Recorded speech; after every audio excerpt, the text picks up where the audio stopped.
Fox Sports. We are Fox Sports. We are St. Louis.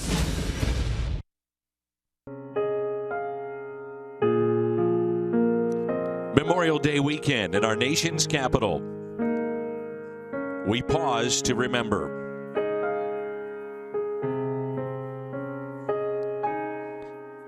And we gather for baseball. A beautiful day. The Cardinals and the Nationals coming up on Fox Sports Midwest.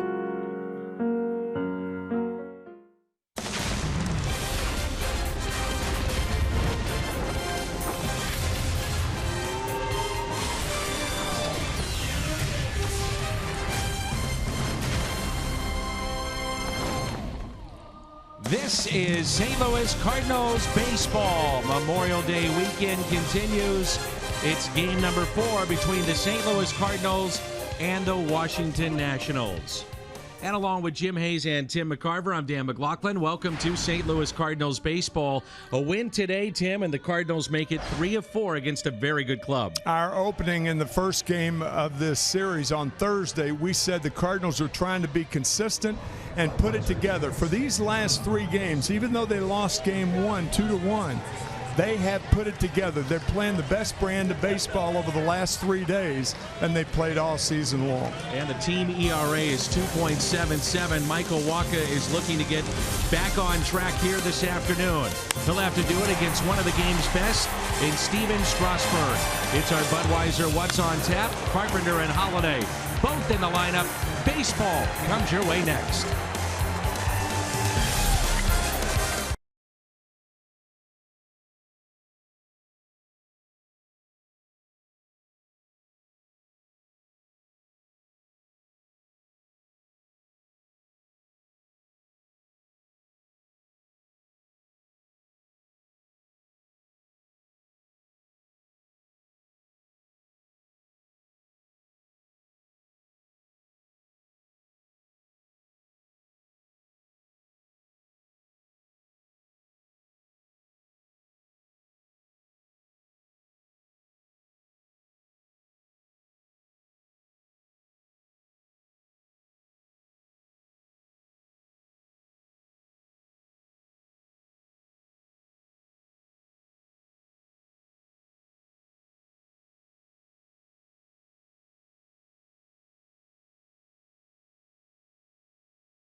Is brought to you by Budweiser. This Bud's for you. By Chevrolet. Visit your local Mid-America Chevy dealer for great prices on the all-new 2016 Malibu. And by Menards. Save big money at Menards on all your home improvement needs. Statue of Walter Johnson just outside the ballpark, one of the great pitchers in the history of baseball. And along with Tim McCarver and Jim Hayes, I'm Dan McLaughlin from Nationals Park in Washington, D.C. It's 79 degrees this Memorial Day weekend and a big crowd here on this Sunday afternoon. Dan, not only was the big train, that was Walter Johnson as he was known, not only was he a great pitcher, but he ran for political office at one time. As a matter of fact, they've got a picture down in the lobby here at the stadium of Walter Johnson giving an address here in Washington. Of course, he pitched for the Washington Senators. The last time the Nats won a pennant and a World Series was 1924, and that's when Walter Johnson pitched. But anyway, several years later, he gave an address to the American people through radio in Washington. Interesting.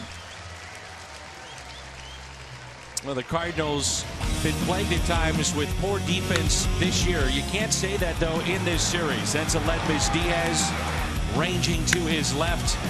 We saw Greg Garcia called up as Matt Carpenter was on the paternity list. Made a couple of dazzling plays. And double plays, a part of this series and season for the Cardinals. They have turned the most in the National League. Matt Carpenter will lead it off for the Cardinals, followed by Greg Garcia. Then Matt Holliday, who's 6 for 12 against Steven Strasburg. Matt Adams, Randall Grichuk, Brandon Moss, Jed Jerko. Eric Fryer gets the start behind the plate. Day off for Yadier Molina. And on the mound, he's 0 for 18 this year. That's Michael Wacha. And for the Nationals, it's one of the best in baseball so far this year, Steven Strasburg. Yeah, the Washington Nationals have two showstoppers in their rotation. Max Scherzer, and the Cardinals beat Max on Friday night.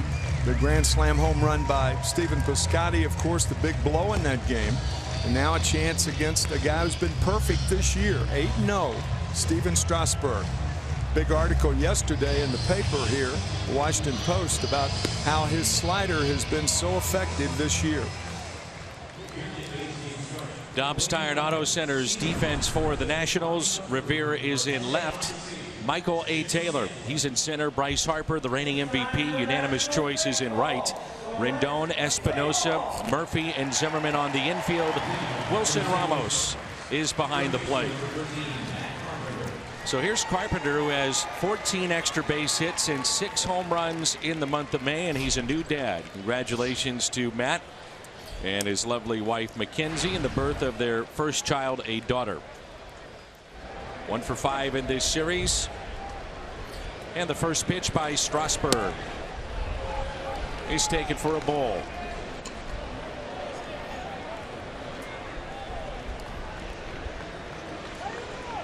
On the year, 249 the average for Carpenter. Leads the Cardinals in home runs with 9 and in RBIs with 33.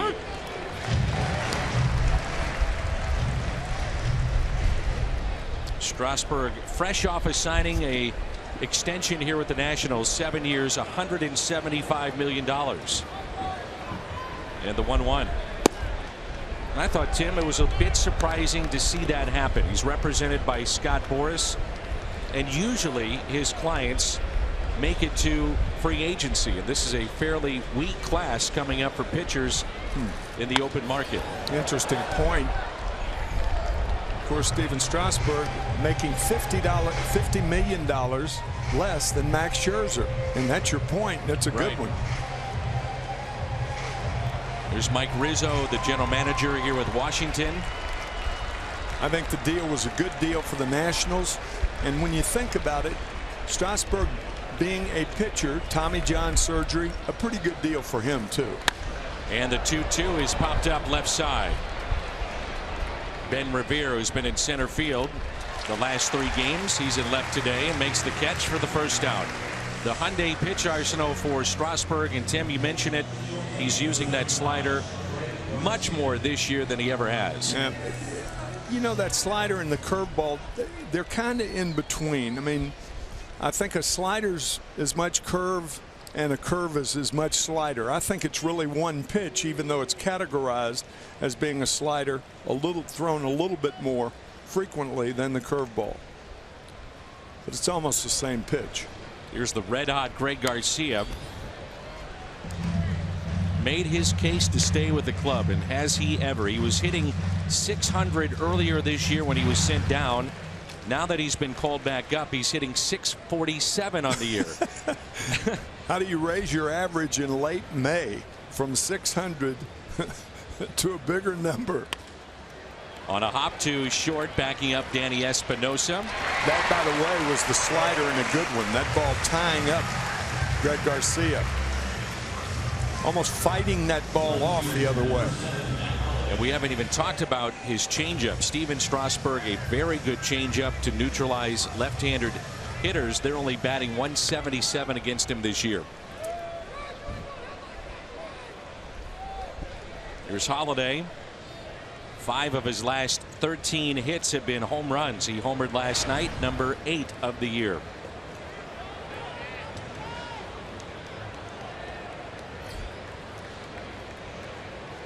Two outs and nobody on.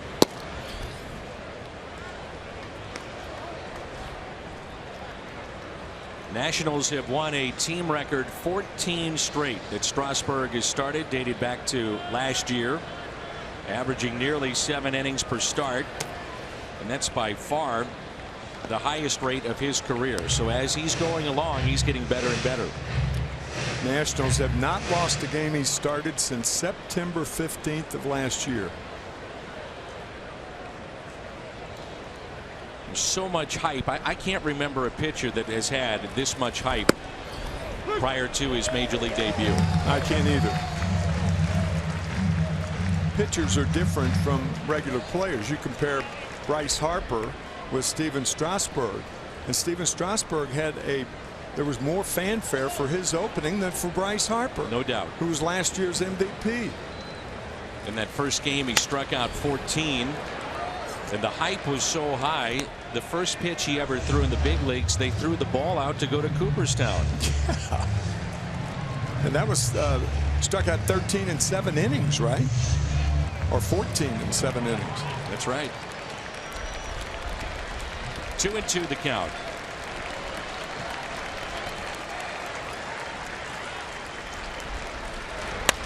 And a base hit into right field from Matt Holliday.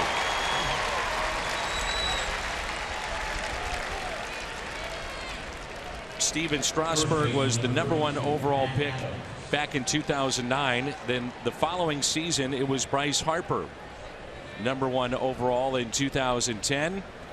Strasburg 27, Harper 23. And Bryce has been a 3-time All-Star selection, and you would think that Strasburg would get his second here in 2016.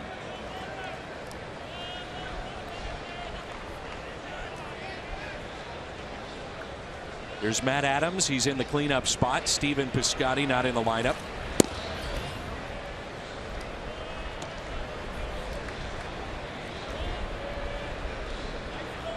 See what he's done the last 5 games, and 7 of his last 10 hits have gone for extra bases. Breaks his bat, hit down the right field line. It is hooking and foul. That was a fastball away to Matt Adams. Matt Adams trying to pull it, but that's what Holliday didn't try to do. It was a slider or a cut fastball. Nope, it was a slider. And watch, the pitch is away, and Matt doesn't try to pull it, but hits it the other way. So just a fine exhibition of a well-struck ball.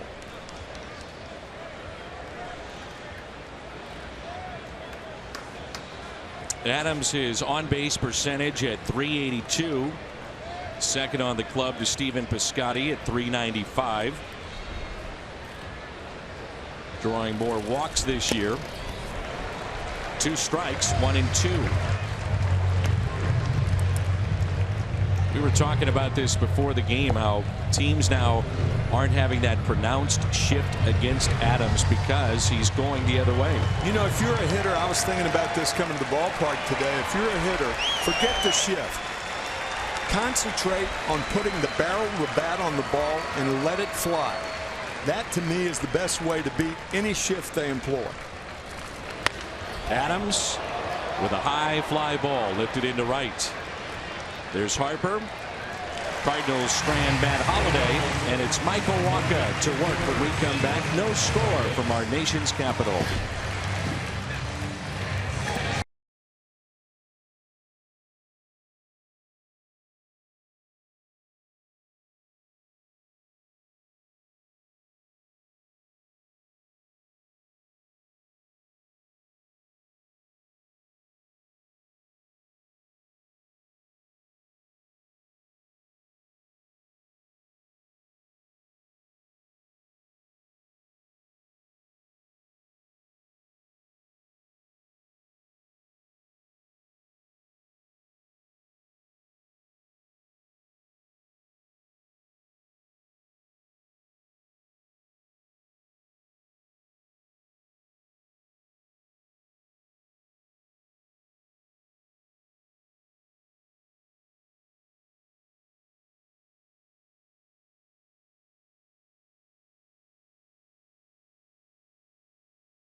To remember the men and women who died while serving our country. It's the Vietnam Wall that you can go to and get a name that means so much to you, family member, friend that has passed away serving our country. I know you've been there. I've been there multiple times. It is an emotional experience, to say the least. It really is. And thank you to all our current men and women serving our country as well. A look at Dusty Baker's lineup: Ben Revere, Michael Taylor, and Bryce Harper, followed by Murphy, who leads the league in hitting at .390. Ryan Zimmerman, 2 home runs last night. Anthony Rendon, Wilson Ramos, Danny Espinosa, and the pitcher Steven Strasburg. We'll see if Michael Wacha today has that downward tilt with the fastball. He's lost a career high 5 starts in a row. He's allowed 20 runs in his last 12 innings.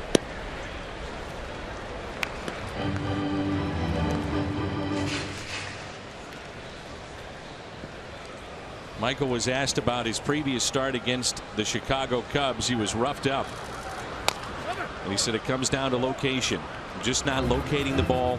When I'm right, it's down in the zone. A lot of pitches have been up recently from Wacha. The great John Madden had a great quote attributed to him: if you're not getting better, you're getting worse.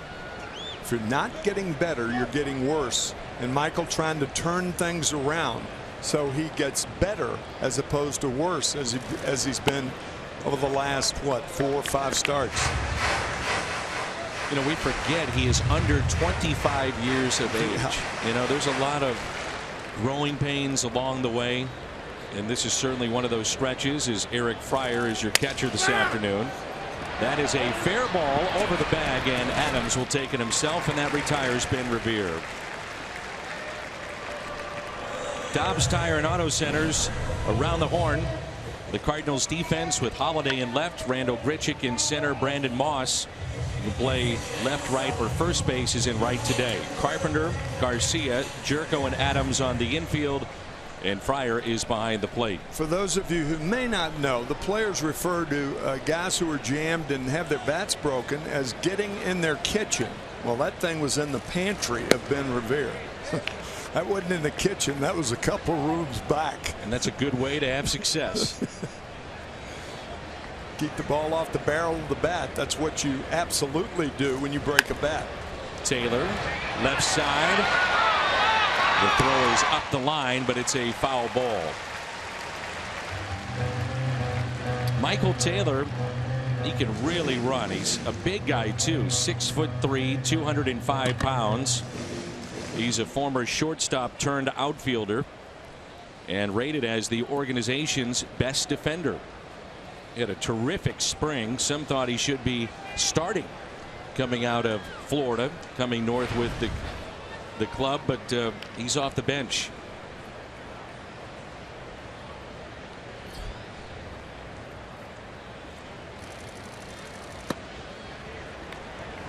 Two balls and one strike. The Cardinals have taken 2 of 3 in this series, and you look at their starters: Mike Leake, Jaime Garcia, Adam Wainwright. First time the Cardinals have gone 7 or more innings in 3 straight with their starters this year. That's that type fastball you were talking about, Dan, the one with great tilt, where you get the feeling as a pitcher that you're pitching downhill. That's what the tilt is from a guy who's 6'5". The 2-2 pitch. You have proper tilt, and you make a lineup go tilt. Everything feeds off that fastball. His exceptional changeup. Curveball was not very good last time out, but for the most part, it's a better pitch than in years past. And there's a strikeout. The first of the afternoon. The Hyundai pitch arsenal here with Michael Wacha. Fastball. Learned the cutter from Adam Wainwright. Curveball and a changeup. Good four-seam fastball to get Taylor.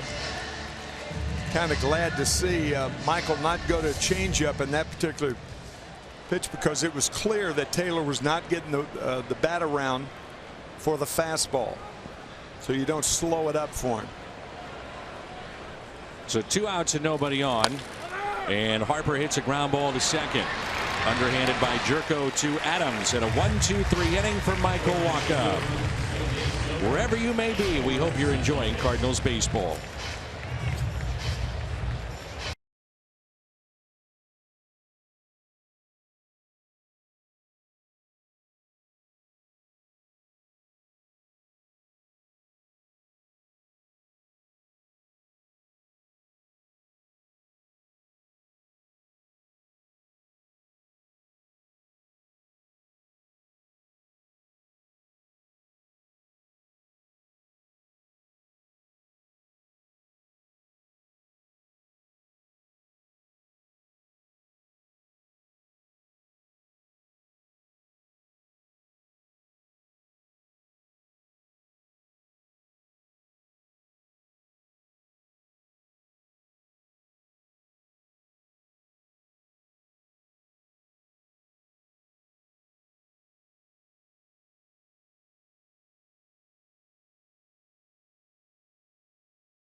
Let's turn to Tim McCarver's Toyota key to the game.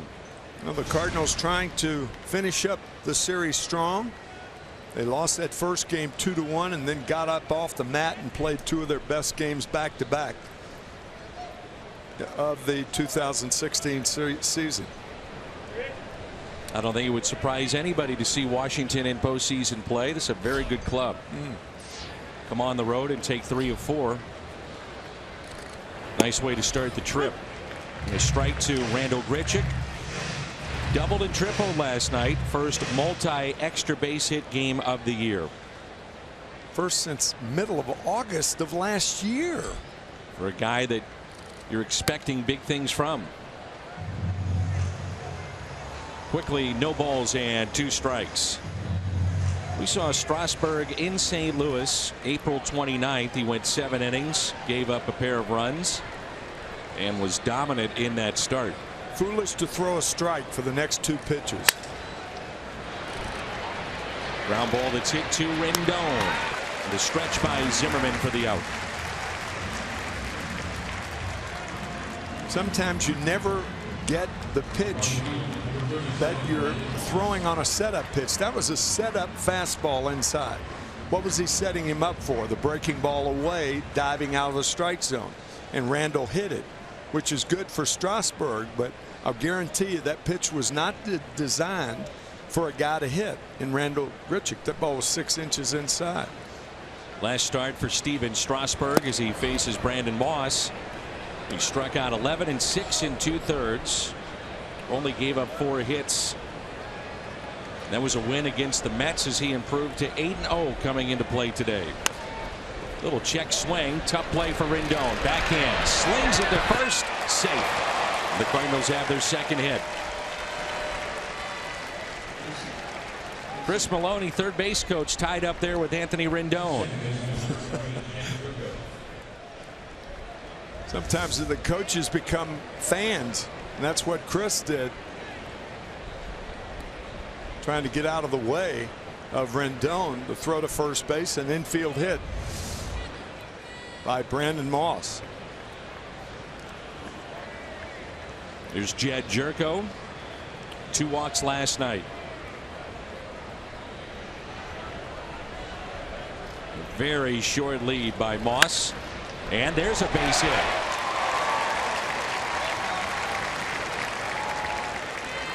Notice the Cardinals swinging at that first pitch more often than not today. And that's a good idea, because if you fall behind Strasburg, you're falling behind one of the best pitchers in the game.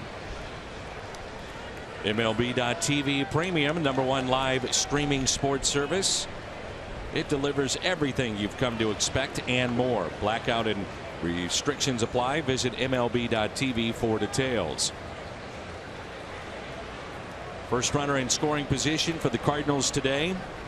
They're hitting .301 with runners in scoring position. Well, speaking of runners in scoring position, if you're Brandon Moss, who is not a fast runner, you've got to take a chance somewhere. And the best place to take a chance to score on a base hit is at second base. Matter of fact, it may be the only time you're going to have a chance to take a chance there. So extend your lead off a second, because any ball hit to the outfield, Chris Maloney, the third base coach, is going to try to score you with the pitcher coming up next. All these things are involved in base running in baseball. Cardinals still waiting for Brian Pena to join the club after knee surgery, but in his absence, Eric Fryer's done a really nice job. He's 10 for 21, a couple of doubles and 4 RBIs. And he hits that out of play down the right field line. Being the backup catcher to Yadier Molina might be the toughest job in baseball in terms of trying to stay sharp, because he plays every day. Right. Yadi has caught more innings than any other catcher in the game by far this year.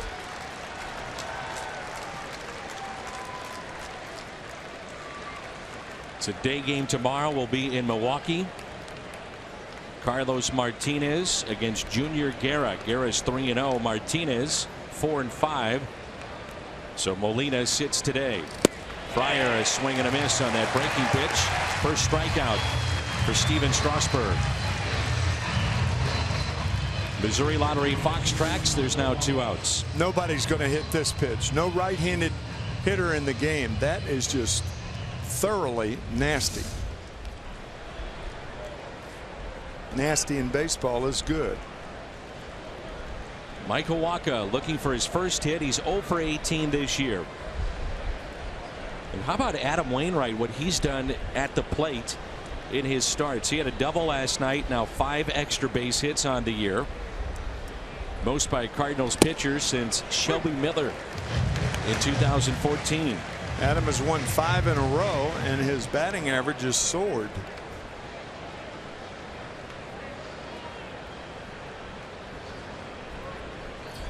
Runners at first and second. 5 decisions in a row. Now time is called. One thing about Michael Wacha, he doesn't strike out that much, but this year seems like he's been fanning more than he normally would. last 2 years, he's put the bat on the ball on a consistent basis. 0-2.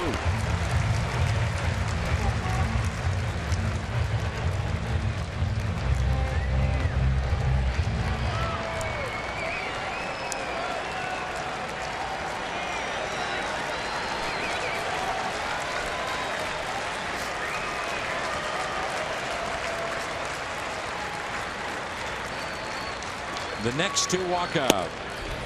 Got to Just get missed. Sorry, Dan. Got to get farther off than Brandon Moss. There's no way they're going to throw behind them because the shortstop Danny Espinosa is way in the hole for Michael. You got to take a chance, and the place to take it is second base. You may do it 9 out of 10 times, but that one time you don't do it, there's a play on you at the plate. And if he hits the ball to right field, which is a possibility, Bryce Harper's playing deep second and right. Very, very shallow and a good arm. The 1-2. Back-to-back strikeouts for Strasburg. Midway through 2, and there's no score.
Bad news with Johnny Peralta. Little setback. With more on that, let's check in with Jim. Yeah, Dan, Peralta's rehab assignment and subsequent return to the Cardinals has been put on hold.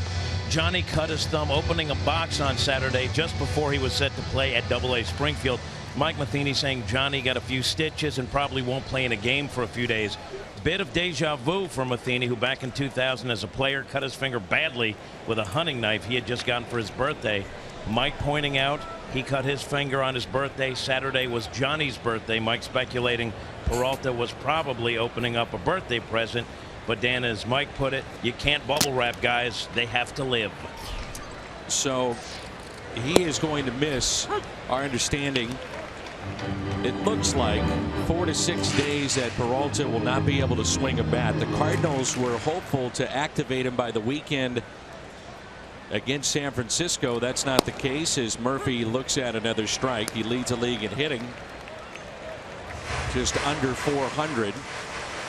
And Jim was talking about Mike Matheny. I don't know if you remember this, Tim, but back in 2000, right before the playoffs, it was a hunting knife. He sliced his hand open, had to miss the postseason.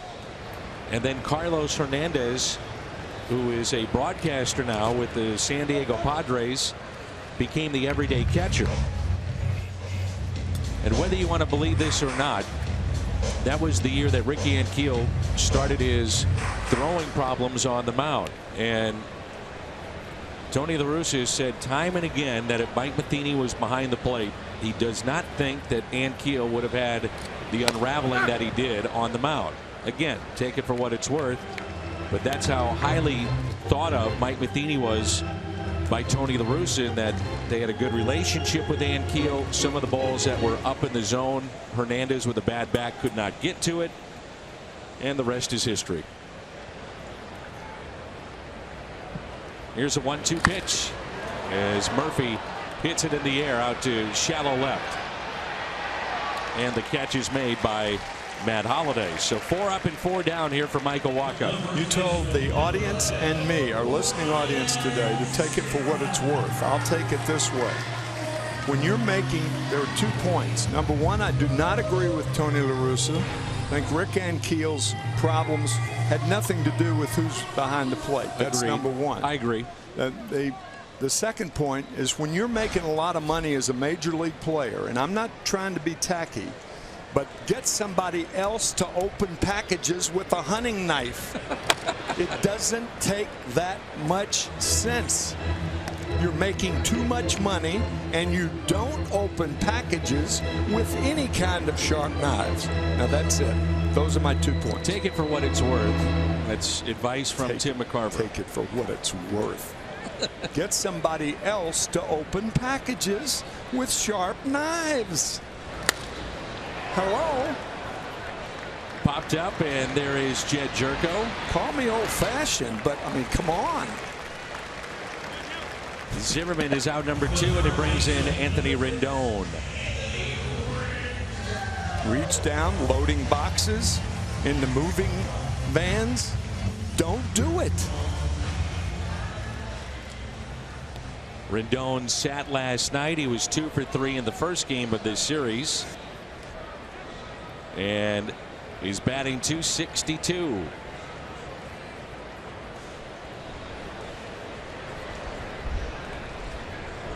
Two outs and nobody on.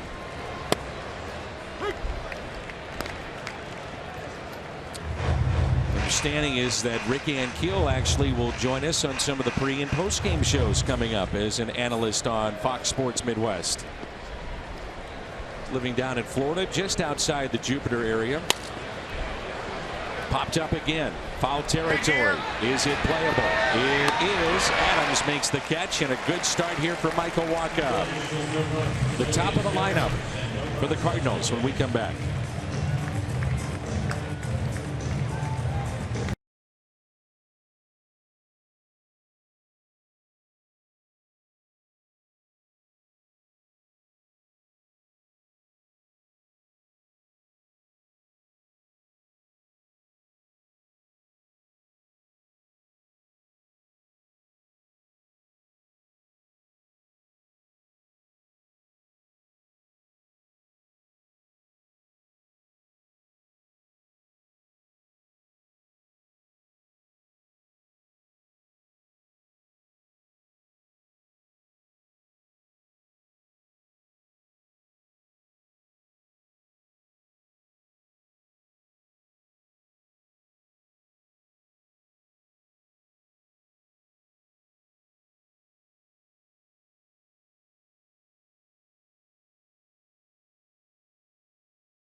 Anybody got a knife?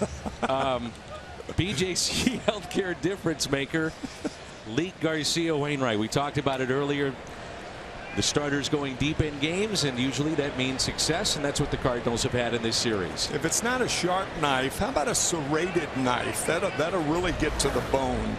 How about a butter knife? You okay with that?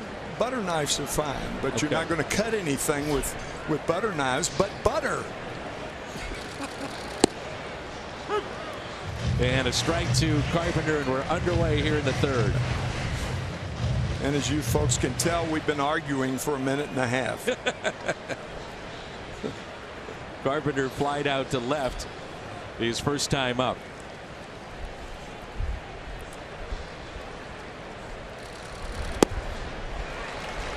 Mentioned that Strasburg was the first overall pick in 2009.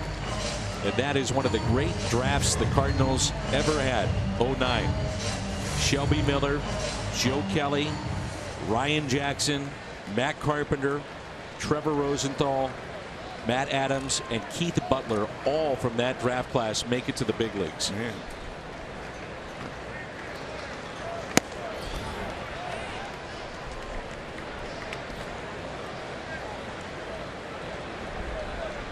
Carpenter was a 13th round pick out of TCU, signed for the paltry sum of $1,000.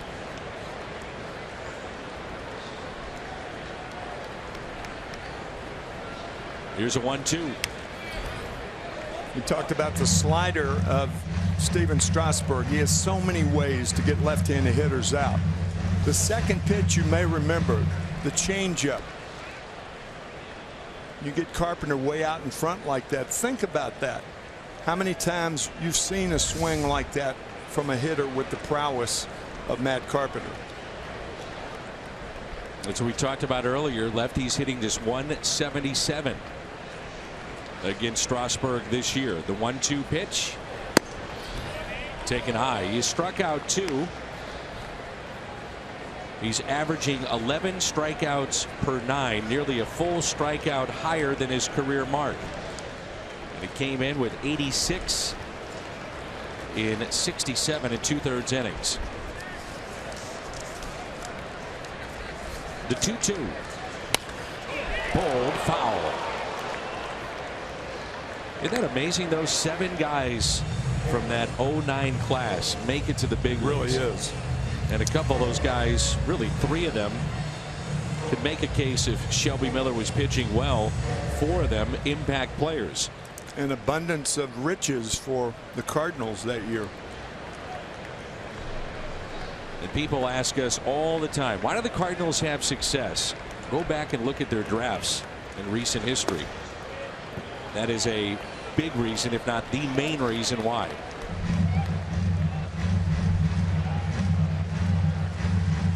I remember asking you, I said, why do the Cubs not win? What's the deal with the Chicago Cubs? And you said it succinctly, drafting players. The minor league system. Yep. The 3-2 pitch. And Carpenter skies one into center field. There's Michael Taylor. Cardinals Insider gives you a behind-the-scenes view of the Cardinals with news, features, and more. This week, we follow Carlos Martinez to a local elementary school, recap the Cornhole Challenge fundraiser, check in with Chris Duncan, and go behind the scenes at promo item distribution days. Cardinals Insider, brought to you by your Mid-America Chevy dealers. And see that after the game here on Fox Sports Midwest. The cutter misses to Garcia. Grounded out to short.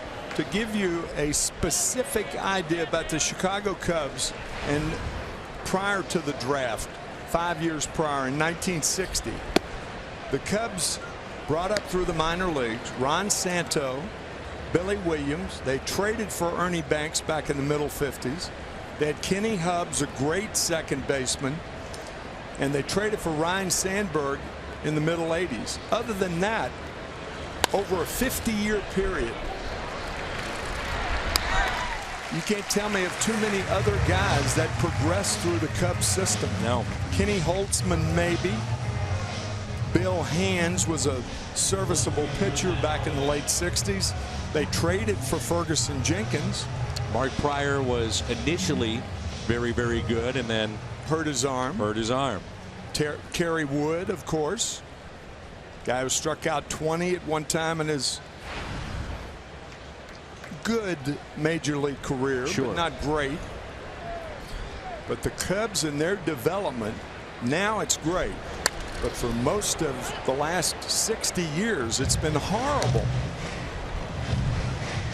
Not the Cardinals. You will never accuse the Cardinals of that.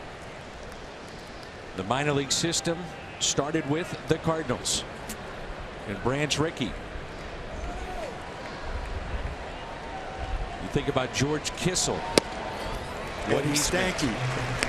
Eddie Stanky, the farm director back in the late 50s and the early 60s. His nickname was the Brat. A lot of guys didn't like him. You talk about a guy who knew the game inside out. Same with Kissel. Same with Dave Ricketts. And a base hit again to right by Holiday. He's 2 for 2.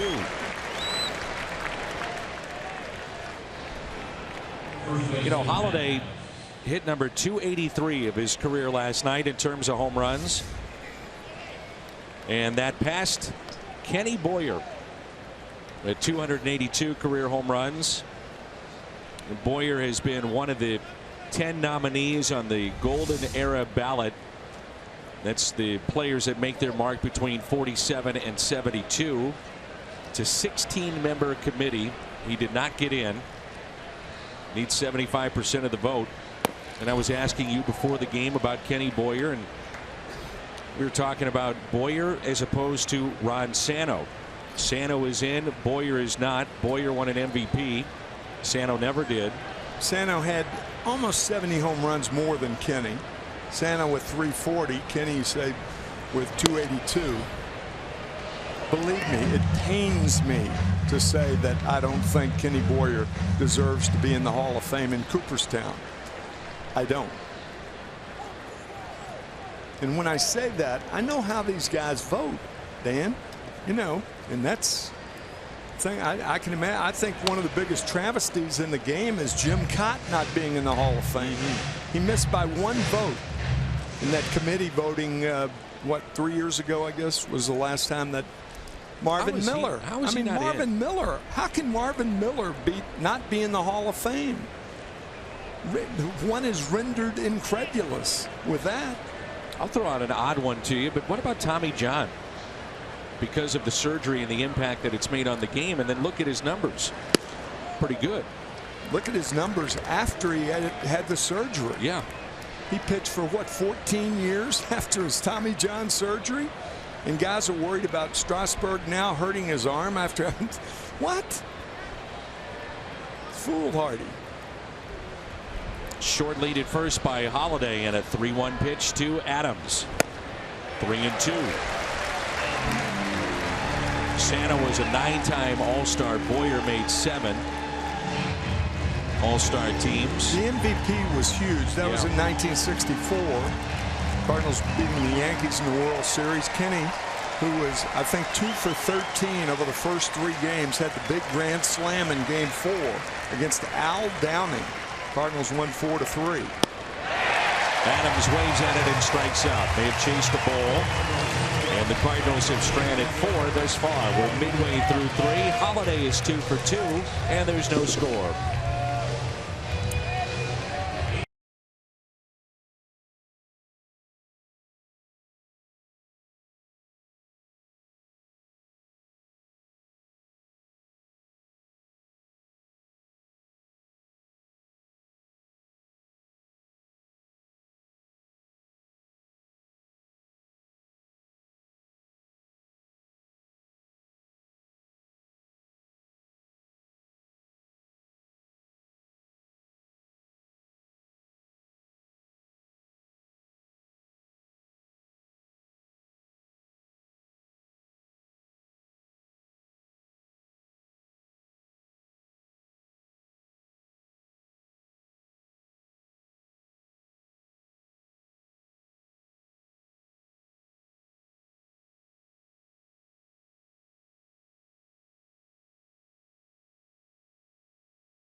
Baseball is brought to you by Ford, the official cars and trucks of the St. Louis Cardinals. By Steel Outdoor Power Equipment. Quality, reliability, and value. Find a servicing Steel dealer at steeldealers.com or search STIHL. And brought to you by the Missouri Tobacco Quit Line. Call 1-800-QUIT-NOW.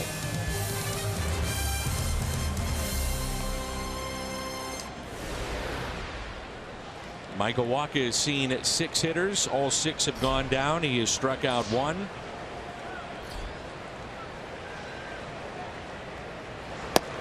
One thing that is clearly evident is better control in the first 2 innings from Michael Wacha. This year he's averaging about 4 walks per 9. The previous 2 years his average was under 3. It's pretty simple. You don't walk anybody, better chance to win the ball game. Ramos is 1 for 8 in this series, 7th place hitter. Acquired from Minnesota in exchange for Matt Capps. You may remember him, right-handed reliever. What an appropriate name for a walk. I wonder who came up with that. Free pass. Is that descriptive and apt? Not all walks, as you like to say, are the same. That's true. Sometimes a pitcher is wild and may look a little easier than the others, that you're following off borderline pitches and staying alive, and all of a sudden you draw that walk. To walk Wilson Ramos right here would not be a good walk. A guy that has seen a ton of walks recently is Bryce Harper. It all started with Joe Madden, where he just simply did not pitch to Harper. He had 13 walks in 4 games in a 4-game series. Not a good walk. So the first base runner for Washington, and it brings in Espinosa.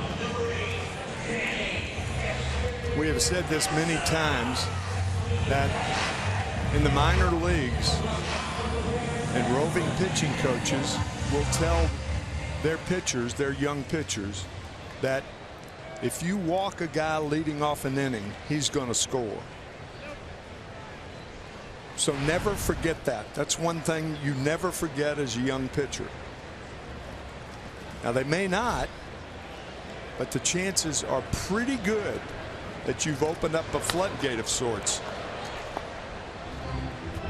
Espinosa with a home run in this series, 5 this year, majority of those against the Cardinals.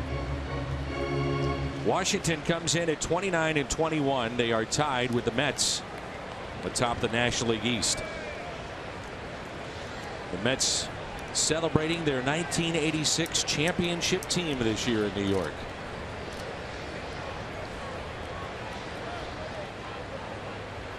Here's a 0-1 pitch. Of all people, you know who's become very good friends, best of friends? Mookie Wilson and Bill Buckner. Oh yeah. Yeah. Had the chance to do a couple of games with Preston Wilson this past spring training, and also he was at the Cardinals fantasy camp, and he was ready to go on a fishing trip with Mookie and Bill Buckner, and those two have always obviously been tied into the famous game in which the ball went through Buckner's legs and Ray Knight scored. Ray Knight working as a post-game analyst, by the way, for Nationals telecast, and they forged a friendship over the years. Well, the reason for that, as much as anything, is there is no more compassionate human being that you will ever meet anymore than Mookie Wilson. Nobody. And you know him quite well. Know him. Did the Mets. Mookie played for a decade with that team. One of the sweetest men. And unusually, what did Mookie do in about his 3rd job or so? He tried to stay around baseball, minor leagues, and the whole bit. You know what he did about 12 to 15 years after his playing career? Drove a truck at night because he liked the peace and quiet of a dark highway. He could get his thoughts together. The 1-2 pitch. And a strikeout of Espinosa, the second of the afternoon for Wacha. I mean, that's a post-career job that I've never heard a player take. Good curveball right here from Wacha. Just freezes Espinosa. And it brings in Strasburg, who can swing the bat. He's 5 for 26 this year. And he has won a Silver Slugger before in his career as the top hitting pitcher in the game. He has one sacrifice this season. Strasburg pitched at San Diego State for the late great Hall of Famer Tony Gwynn when he was the head coach there. And when he arrived on the scene, he was working out of the bullpen there as a freshman, and then added about 8 miles per hour on his fastball. They moved him to the rotation and became the nation's top pick. Wacha will go to first, and it puts Ramos in scoring position. This summer, don't miss the Cardinals Alumni Kids Clinics presented by Academy Sports and Outdoors, coming to a ball field near you. They are one-day clinics for both boys and girls ages 7 to 13. Baseball fundamentals from former Cardinal greats. Just head to the Cardinals website to see if it's coming near you. Cardinals.com/clinics.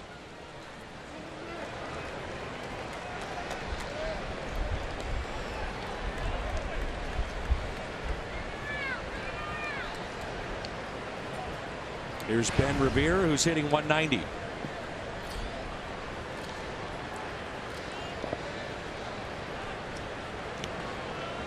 He's 2 for 10 this season with runners in scoring position.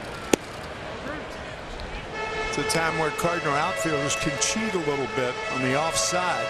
Randall Grichuk in center field is too deep, as is Matt Holliday. Reason for that, Ramos is a very slow runner at second base. So he's got to cheat. These are the inside things in baseball. You can see the third base coach, Bobby Henley, just as we spoke, expanding his arms, saying, get off the base farther. You've got to take a chance somewhere, just like Moss being on at second in the second inning with 2 outs. The same goes for Ramos, but he's not off far enough. The 2-0. On a hop to Jed Jerko. Washington strands a runner. And so far through 3 innings, it's a pitcher's duel. Wacha and Strasburg in Game 4, the Cards and Nets.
Dan McLaughlin with you. It's 83 degrees, a little bit muggy. here in our nation's capital. Look at the game summary. Michael Wacha threw 3 innings, no hits allowed. Holiday is 2 for 2. Both have been 2-strike base hits to right. And Steven Strasburg is struck out 3 through 3 innings. Randal Grichuk, Brandon Moss, Jedd Gyorko for the Cardinals. Many wondered about how good this offense would be. The St. Louis Cardinals, after a down season, certainly offensively a year ago, and after a team that did not do much in spring training. Well, they start today first in runs, first in doubles, first in RBIs, second in home runs. It's been an impressive run to start this season offensively. Particularly in the home run category. I don't think anybody saw that. Into shallow center off the bat of Grichuk. Taylor is there for the first out. Randal 0 for 2, and it brings in Moss, who has an infield hit.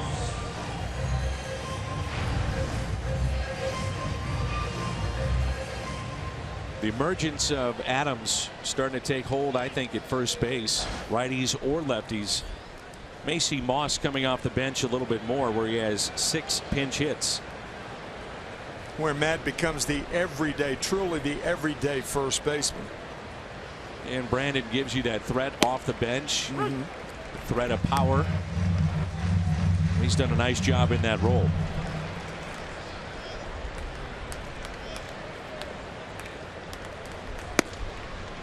Thursday started a stretch of 13 of 16 away from Busch Stadium, 21 of 29. And the Cardinals are 4 games above 500 here on the road.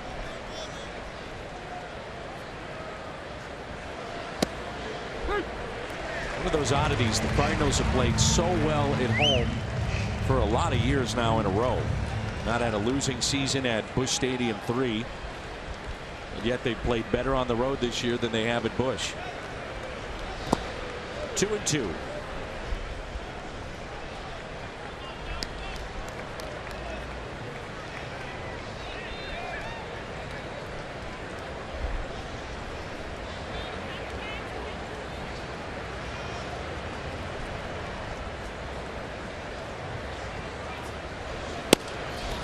Full count on Brandon Moss and a 95-mile-an-hour pitch from Strasburg.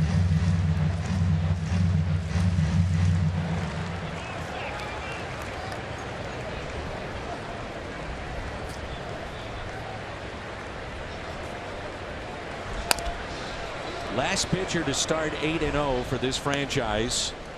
He was wearing the Expos uniform, and now he's in the Hall of Fame. That's Pedro Martinez. What was that, 94? 94.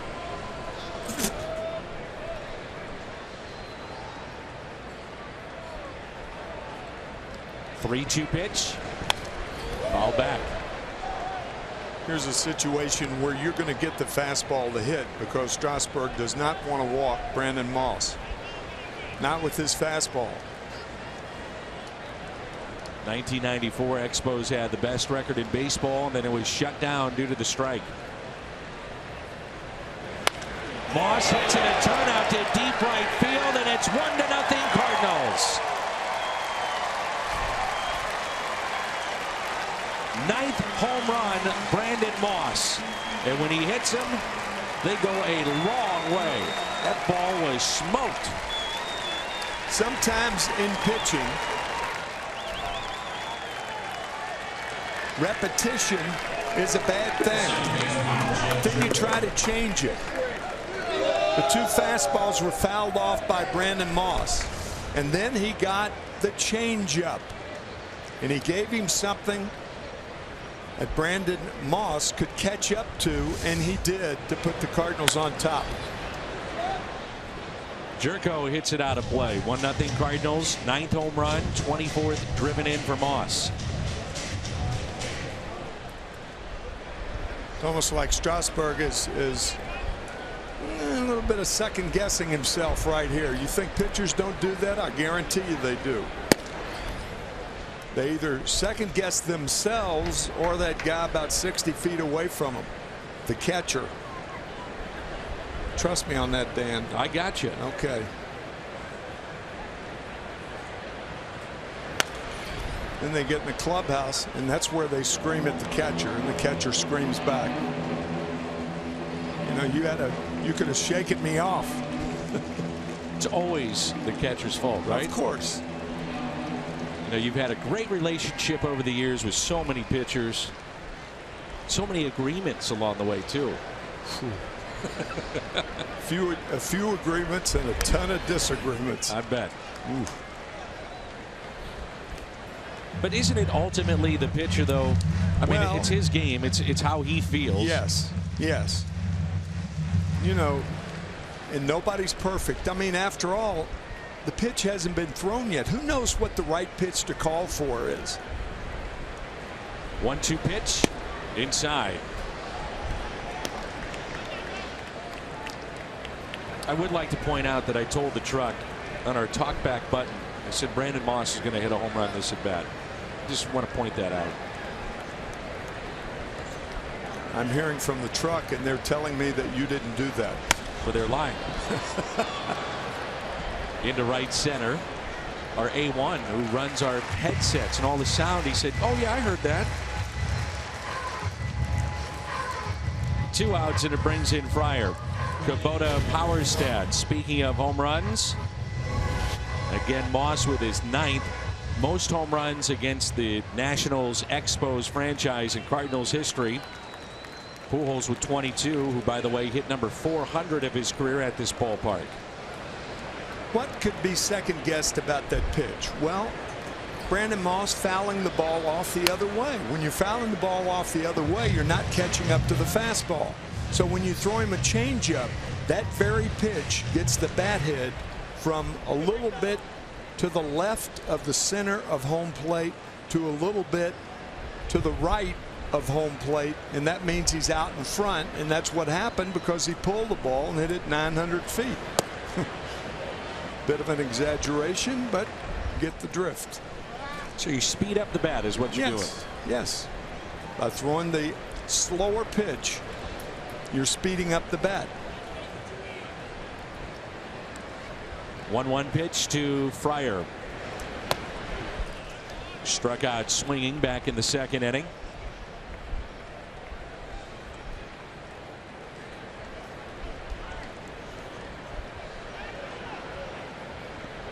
Just the 6th home run that Strasburg has allowed this year.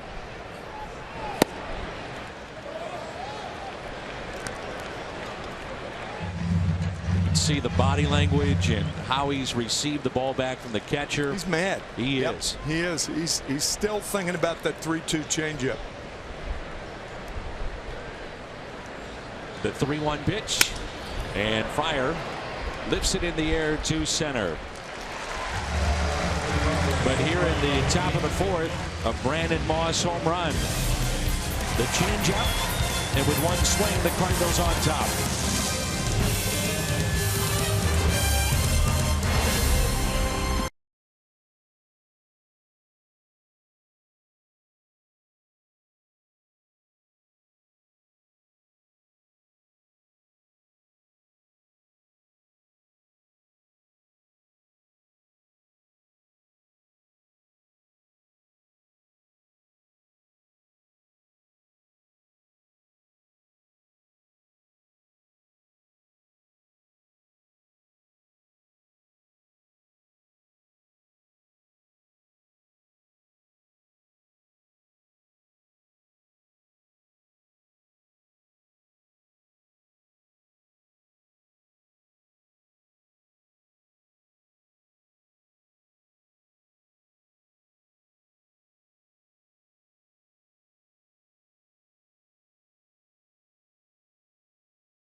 Fence, if I was sitting next to you, I'd shut off my eye.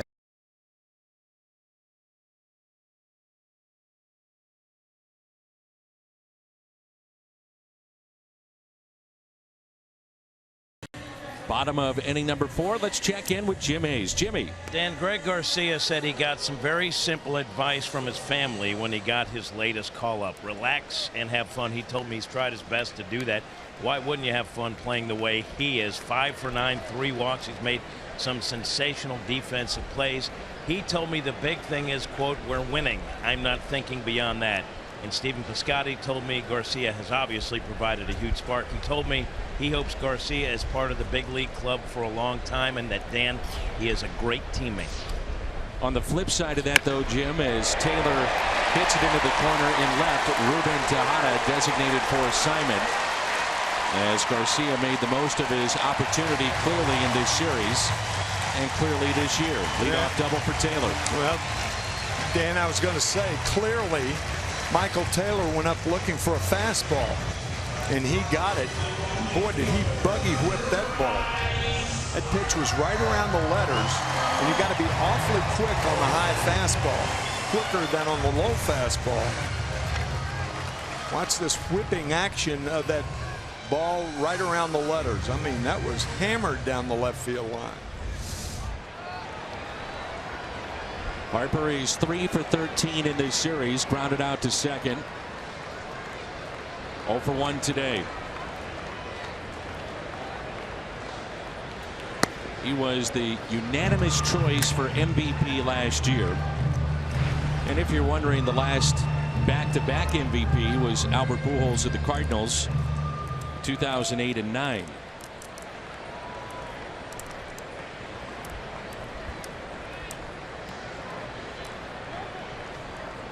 The 1-0 pitch. You know who was the first unanimous MVP in the National League? I would have to say Orlando Cepeda. Oh, you got it, baby. Bingo. You win the prize. We're going to try to get with Orlando in September. Yes, we are. He was a huge hit for the 2 innings he did last year from AT&T Park in San Francisco. We haven't asked him yet, but cha-cha-cha, boys. Talk about a year he had in 1967. Whew. One big hit after another. It's still one of your very good friends. Yeah, he sure is. The 2-1 pitch. Harper hits it out to right field. That's a base hit. Taylor can fly, and he will score. Throw will go into second base, and Harper picks up the RBI, his 34th, and it's tied at 1-1.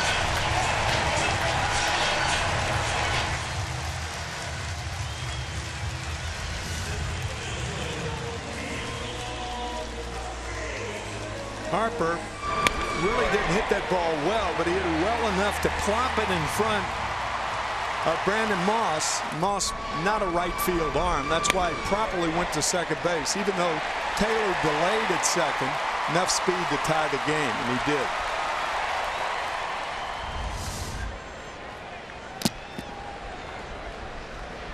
You know what's interesting? That's a good throw over, Dan, because Harper, the type of player during chaos, will try to steal second base. A good time to do it, too. Excuse me. And he's got 7 this year. You know, for a young player, now teams taking this approach, at least in the last month, of not pitching to Harper. I think it's interesting to know when you're being pitched to and when you're not. Sometimes it's hard for a player to recognize that. That's an excellent point, and it is. Sometimes you talk yourself into a team pitching around you when, in effect, they're not. After the leadoff double, you had first base open, but you're in the heart of the lineup, and league's leading hitter on deck, and then Zimmerman, a couple of home runs last night.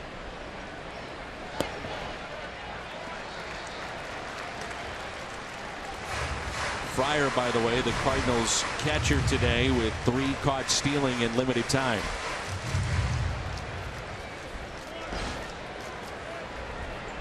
Daniel Murphy, 8 seasons with the Mets. He was a .288 hitter.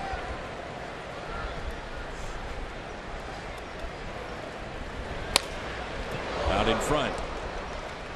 He was asked at the beginning of this series, why are you having so much success this year? And he's riding a 7-game hitting streak.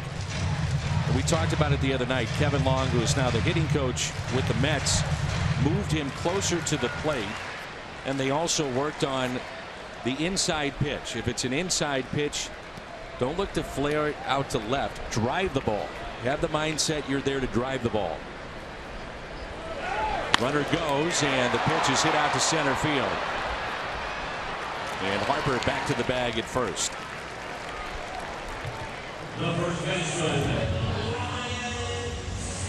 Hitting such an inexact science. I mean, think about it. If you're 3 for 10 over the course of your career and you're an everyday player, you're Hall of Fame, risked for the Hall of Fame.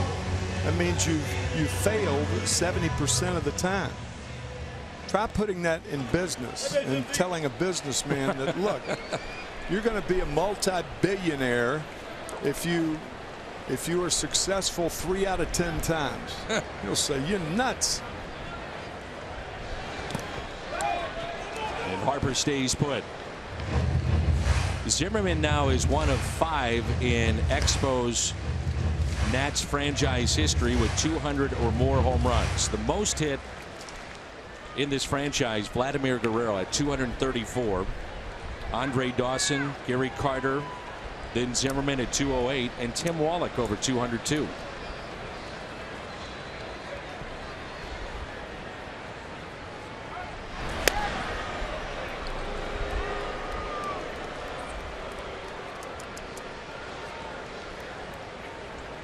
Zimmerman starting to pick it up. 7 home runs this month after just 1 in April.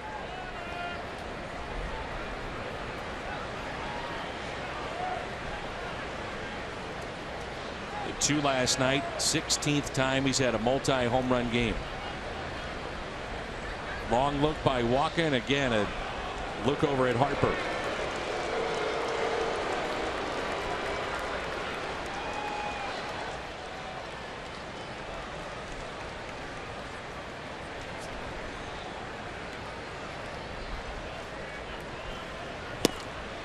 Keep an eye on the game happening at Tropicana Field.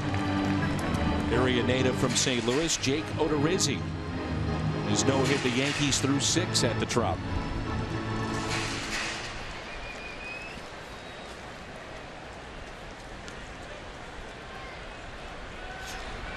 The Yankees are 2 games below 500.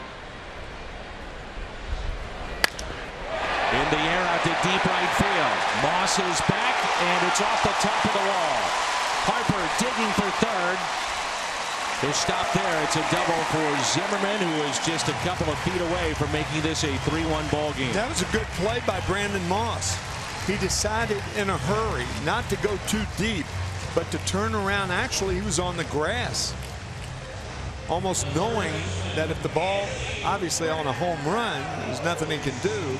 But if the ball caroms back quickly, then he has a play and can at least hold Harper to third base. This ball hit a ton, but it had top spin. Good play by Brandon Moss to hold Harper to third. AT&T high-speed replay. Yeah, normally a ball like that, Harper scores pretty easily. Yeah. Infield is drawn in for Anthony Rendon. Rendon, an injury-plagued season a year ago. Only played in 80 games. Year before that, he was the Silver Slugger winner for third baseman in the National League. With 39 doubles. Nicknamed Tony Two Bags. Sounds like a guy in an alley in New York that you don't want to run into or owe money to.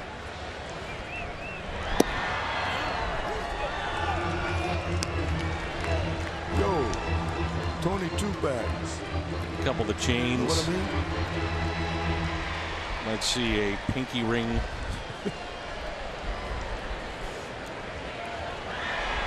I'm not going down the road of him carrying a knife. We already went through that.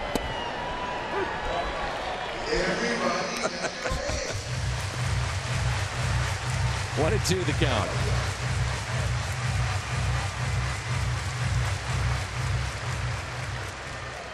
He's a terrific college player at Rice.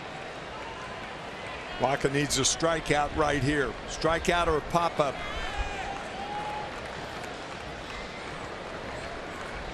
One-two pitch.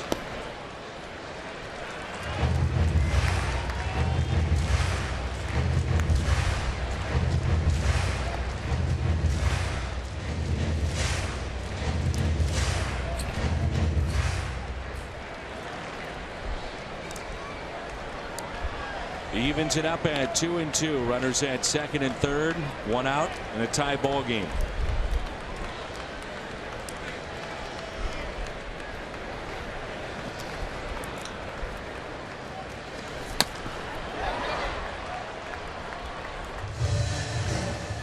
Now Fryer out to visit.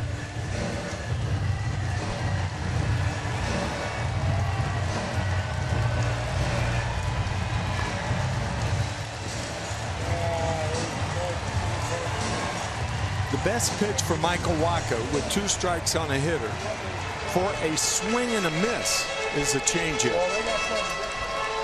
His fastball can get in on a hitter, but it doesn't have inside movement, which means you're not going to break a bat and get a pop-up out of it. So after considering everything, I think the changeup's the pitch right here.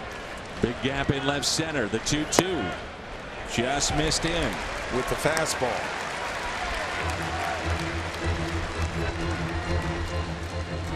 This becomes a very big pitch in this game right here. 3-2 on Rendon. Wilson Ramos is hitting .360 with runners in scoring position. He's on deck.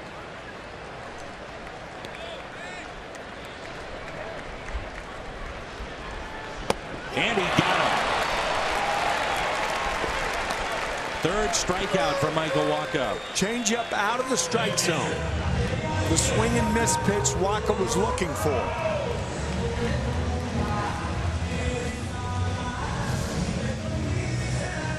Good changeup to get Rendon.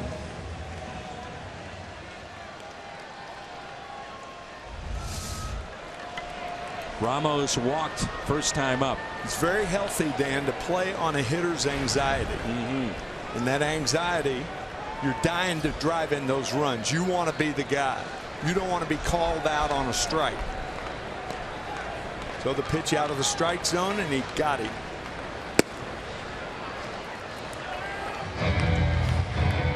See Wacha just shaking his head.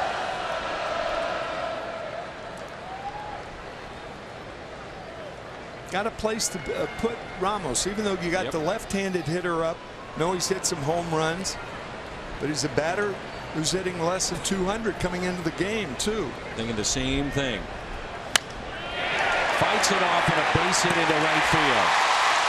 Throw by Moss is cut off by Adams as Zimmerman dives in to make it 3-1. Especially, Tim, when you fall behind in the first pitch. Right. Even though you got to say that pitch inside, a good pitch to a very strong hitter. Wilson Ramos, powerful guy.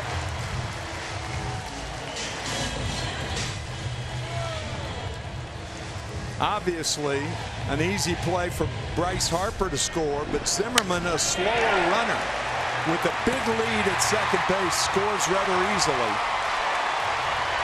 The pitch was inside, actually a little off the plate. Well, a little off the plate, but sometimes you just have to hand it to Ramos. That's why we were saying now, you know, in a situation like that, you're not really unhappy if you walk the hitter.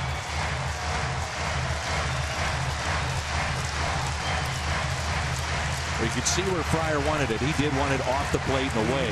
Yep. He tailed back in. So Ramos continues to hit well with men in scoring position. Here's Danny Espinosa.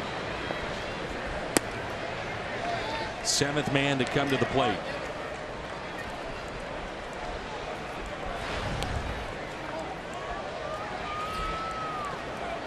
Wacha has not gotten out of the fourth in his last 3 outings.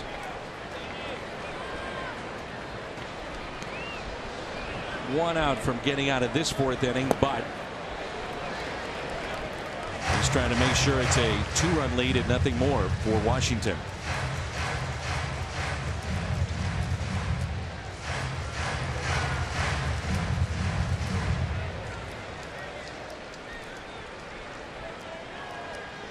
Well, Grichuk is deep for an 8th place hitter. Playing deep probably because of Espinosa's 4 home runs against the Cardinals in 6 games. 1 ball and 2 strikes. 4 hits in the inning. Pair of doubles. 1 from Taylor to start the inning. The other by Zimmerman.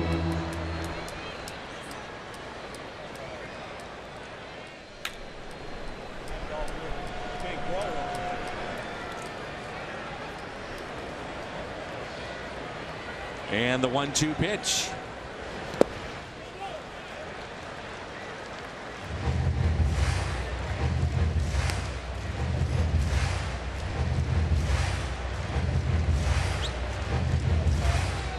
It's going to be a frustrating time for Michael Wacha, who's had great success early in his career. Coming into this game, career high 5 starts in a row that he's lost. And now just trying to get out of this 4th inning.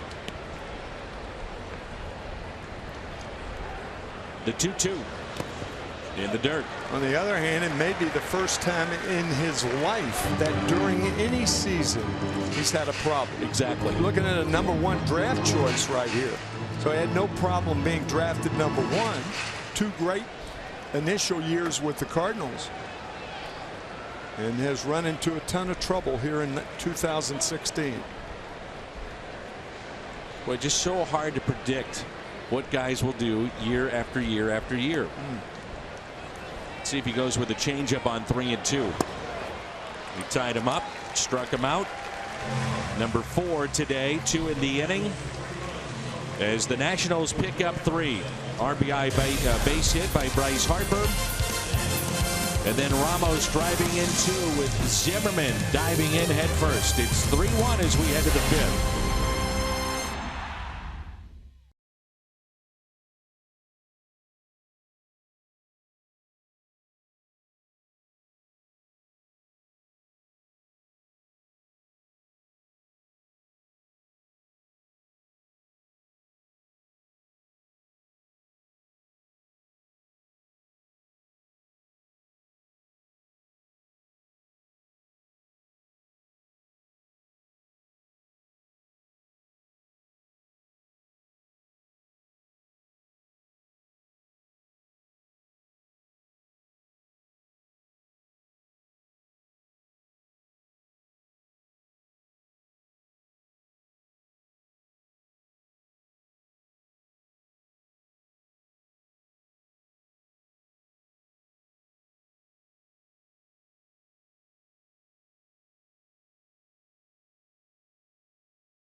Yesterday for Boston, Craig Kimbrel 2 innings and gave up a lead twice, and now they trail in their game against Toronto. Boston with a 1-game lead over Baltimore, 4 in front of the Blue Jays, 5.5 in front of the Yankees. 5.5 in front of the Yankees, and enter today's game with a 3-game losing streak.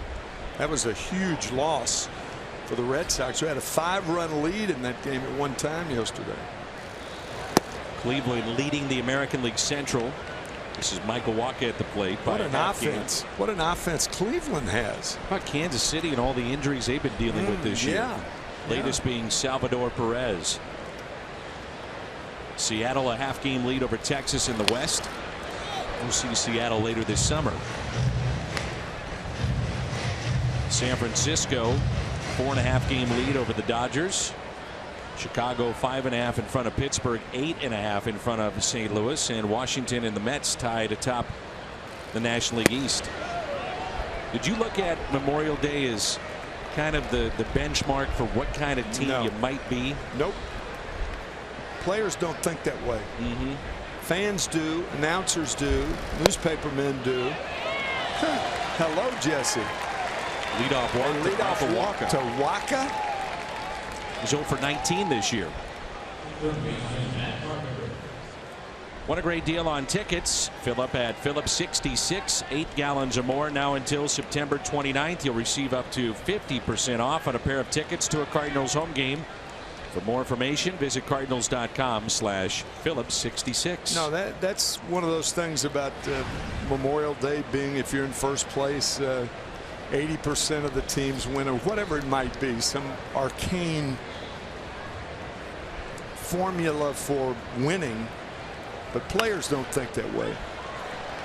Never heard it once in a dugout or a locker room. Not once. Well, I talked about it. The other was, All-Star game. In the All-Star game, 90% of the teams that are in first place end up in first place. Never hear that in a locker room, dugout. It's just not fodder for that type of baseball jargon. You know, I talk about it all the time because usually, just kidding, Tim. Work with me here. I am. We got 4 months to go, and a lot of injuries. I don't know why Matt Carpenter would elect to bunt in that situation. That's why I was exasperated. Your hands and yes, well, I was exasperated. Show that. Well, folks at home can't see it, so we have to explain it. So, and that takes time. So don't be exasperated. Is that your point? We don't have time for your exasperation. 0-2 the count on Carpenter, who's 0 for 2. He's flied to left and also flied to center.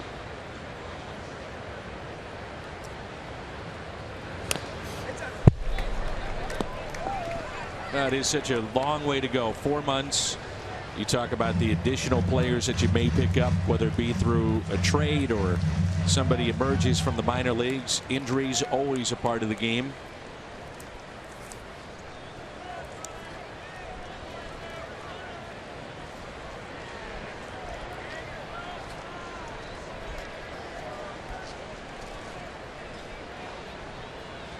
Oh, 0-2 the count on Carpenter.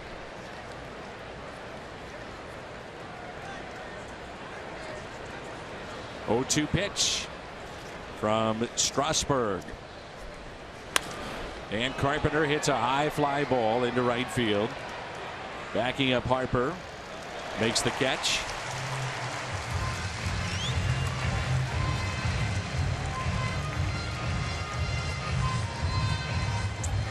Greg Garcia is Arcia in the driver's seat.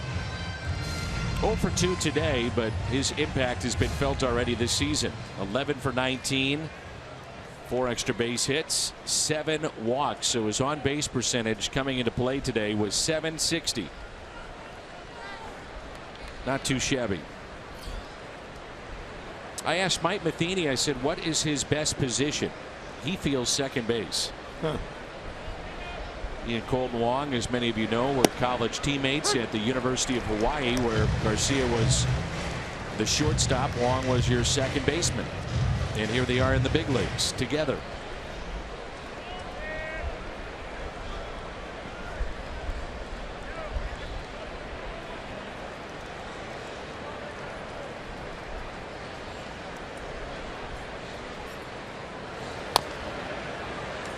0-2 the count. The impressive thing to me about Greg is his power.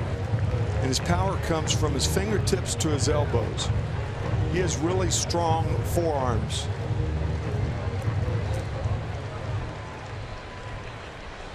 We used to talk about the wrists of Henry Aaron, how strong those were. That's why you couldn't jam him. Never broke bats.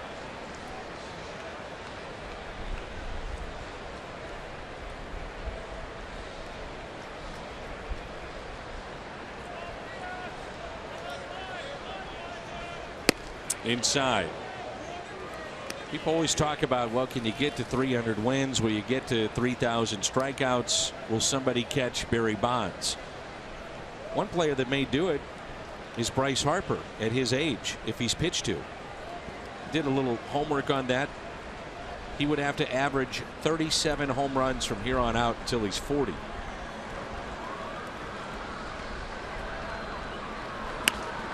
Hit the other way, slowly. Out at second, and Garcia gets down the line pretty well. And Rendon, the third baseman, knowing that the pitcher's running from first to second, takes his time and makes sure of one.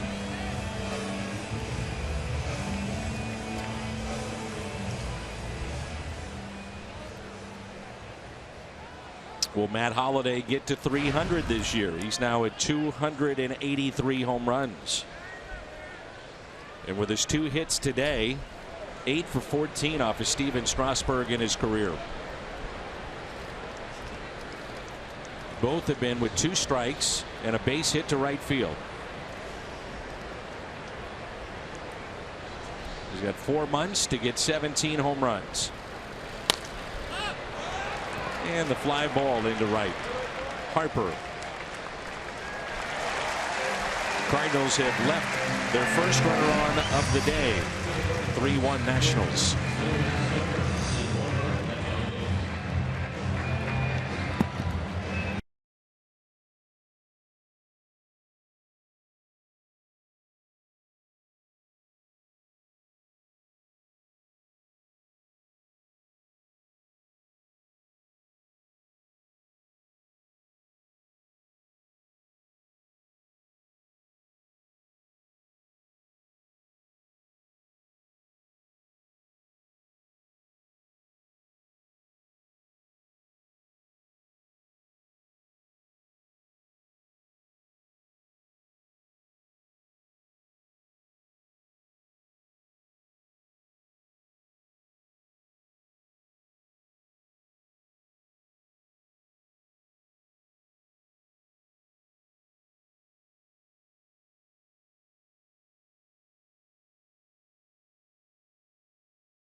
Greater coverage of Major League Baseball brought to you by T-Mobile.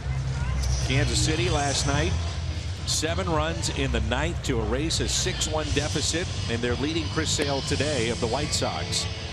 Chase Utley, 2 home runs, which included a grand slam, 5 RBIs against the Mets, and then Yu Darvish against the Pirates, his return to the big leagues. How about Utley? The Mets crowd may have awoken a sleeping giant in Chase Utley, booed heartily by Mets fans on Friday night and Saturday afternoon. Into right center, and a sliding catch by Grichuk to rob Steven Strasburg. Nice play. Good play. Grichuk playing Strasburg into right center. Made it easier for Randall. The ball hit hard, tailing away, and on his stomach. Grichuk makes the play. Nice. And for fans that maybe don't remember from last year's postseason, it was Chase Utley's slide in the playoffs that broke the leg of the former Cardinal Ruben Tejada. And so Noah Syndergaard threw inside to Utley last night. Threw behind him. It was ejected along with his manager Terry Collins. So what does he do? He hits 2 home runs, gets 5 RBIs and a grand slam. I question too whether Syndergaard really should have thrown inside. I mean, after all, on a hop taken by Adams to Waka. you know, to me the damage is done. I mean, Joe Torre had a meeting with Chase Utley this winter, said we're changing the rule because of that. And Chase Utley said, well, if I hadn't broken his leg, would it be different? And Joe said, of course it would. Of course it would be different. But the damage is done. I mean, you changed a rule around second base because Utley did that. To me, that's enough. You know, it's over. So Syndergaard doesn't have to do that. I didn't think. You? I didn't mind it. Yeah, you weren't the hitter. Well, what do you mean? I'm up here. I don't explain care. Explain it then. You owe me an explanation. I want to see my teammates protect me. Yeah, but he's not even a teammate anymore, for crying out loud. Send the message. Send a message for what? Don't do that again? Well, he's not going to do it because the rule's been changed, for crying out loud. I had no You're getting a problem with weaker stance on this thing, brother. I hope everybody else is enjoying their Memorial Day. Memorable weekend. No, I did. I mean, the minute I saw the foot behind him and he threw it way behind him, no chance to hurt him because he was making sure of that. I just thought the damage was done. I don't know. That was my thinking. Well, you've clearly made your thoughts known. Yes. I know where you stand. Yes. Well, you're supposed to. I'm supposed to be clear. Concise, to the point, emphatic. Yes. But you've checked off all those boxes.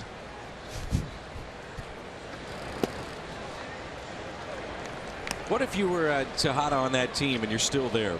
And again, I'm just throwing out a scenario. No, I would not. I would want your expect teammate all to do the that? no, I would not.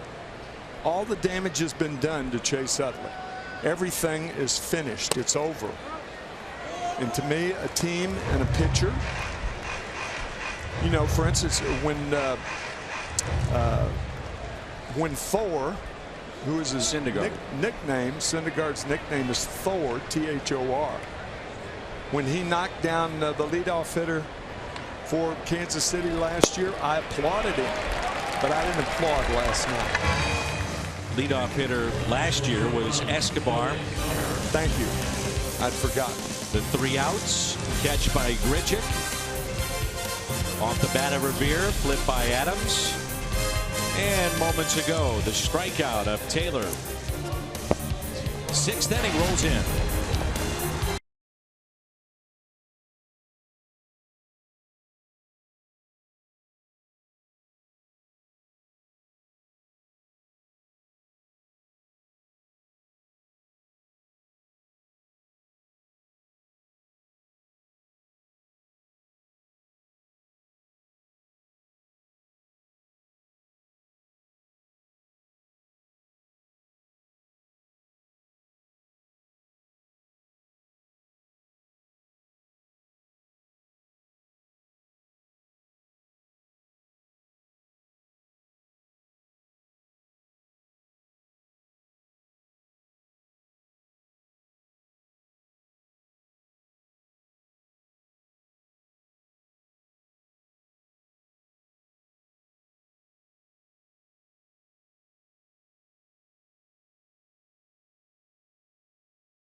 It's 3-1, top of the 6th. Reminder that June 5th features great giveaways for both adults and kids. That day, 30,000 fans ages 16 and older receive a Cardinals pool tote courtesy of Apple Vacations. And there's Stephen Piscotty with the towel that'll be given away. All about the Ritz kickoff to summer weekend at cardinals.com/promotions. Adams, Grichuk, and Moss for St. Louis.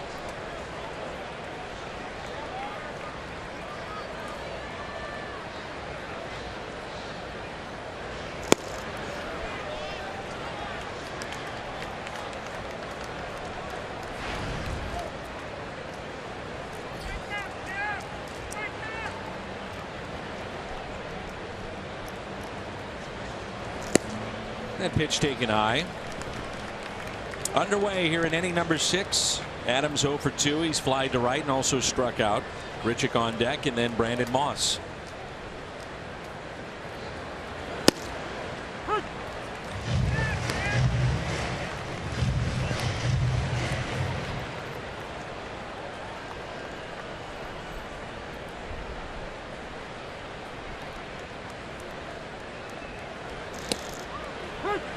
Three and 2.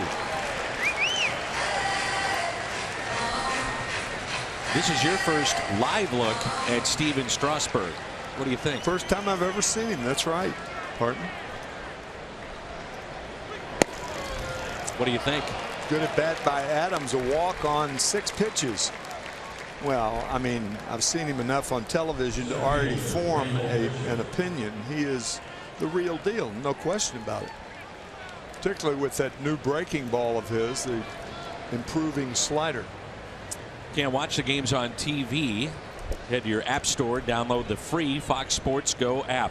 Log in, stream the Cardinals wherever you go. So how do you pitch Randal Grichuk if you're Strasburg? He's gotten him out twice on balls inside. One off the plate, a ground ball to third, the other a fly ball to center. Do you come back in there, or do you stay away? Just giving you an idea of what hitters have to think about as their at-bats progress during the course of a 9-inning game, or an extra inning game for that matter. Here's an 0-1 pitch to Randal Grichuk. Inside. Murphy is there. First out here in inning number 6. In steps Brandon Moss, who has an infield hit and a homer.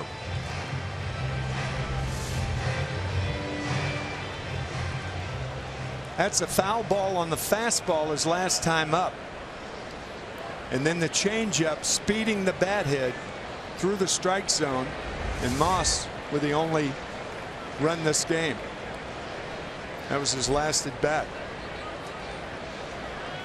9th home run of the year. Boy, the Nationals are left to think what might have been with Stephen Strasburg, who was shut down in 2012, coming back from Tommy John surgery, which shut him down for all of 11. His final start was September 12th of that year. And remember, it was the biggest talk of Tommy John recovery of anybody, I think, that's ever had it, as to whether or not you extend Stephen Strasburg, or if you're going to backload the innings, do you do it and start him later in the season if that's the direction you want to go? But regardless, he was shut down in early September. Mike Rizzo said that's the way we're going to do it. We've been advised to do it that way. And he did not pitch in postseason play. Cardinals win that series. Nationals, the heavy favorite, out. You know where the strongest advice that year came from? Scott Boras, his agent. When agents get involved in decisions, that's when the tail is wagging the dog. I've told Scott that personally and said it on the air when Scott was present in Major League Baseball parks. I just do not agree. What did he say to that? With what did he say to it? Yeah. Nothing. He knew I you know, I'm not the only one that said it too, but you know, from talking to managers and everything, I mean, when they have to talk to agents, I mean, I don't understand that. They should not, that should not be part of their job description, having to deal with agents, but a lot of them have to. 2-2. You have to mollify the guys who negotiate the contracts. Think about a closer. Sure. Trying to pile up saves to better the numbers for a closer. Potential of how much money he might potentially make. So what does that mean? It means don't bring him in a tie game. Don't bring him in when your team's up by 4 runs. Because if he holds the game, it's not a save. 2 balls, 2 strikes with 1 out and a runner at first. That runner is Matt Adams. Notice Strasburg sticking with the heat. I have. No changeup in this at bat, and I don't think you're going to see one. If you see a breaking ball from Steven, I think it's going to be the hard slider. Interesting with the pitch count at 100, which I know you love. Dusty Baker with nobody throwing in his pen. He will go deeper with starters than just about anybody else in baseball. The 2-2.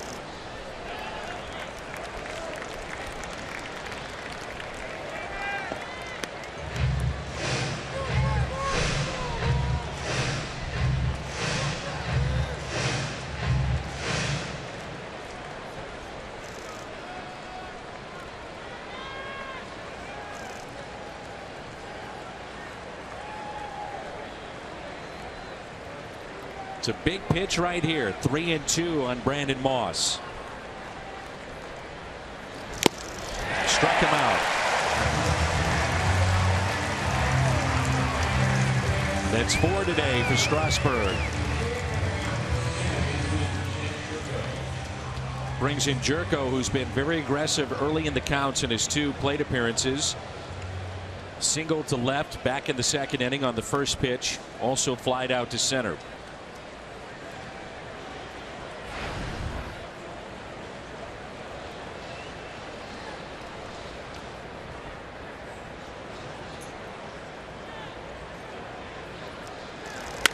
Jerko, first pitch off the bag. It's a fair ball.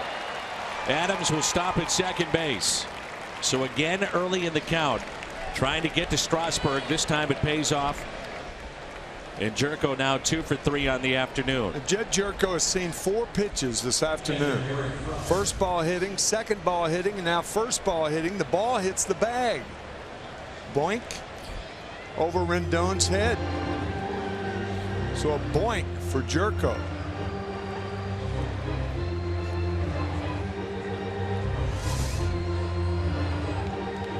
Here's Eric Fryer.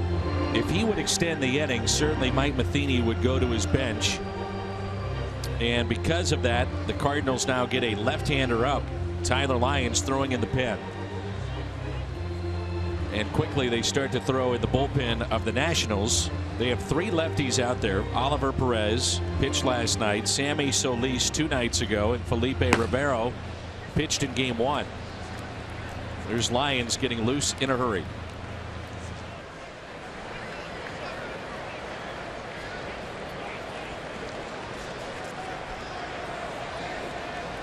Just the 3rd plate appearance with a man in scoring position for the Cardinals today.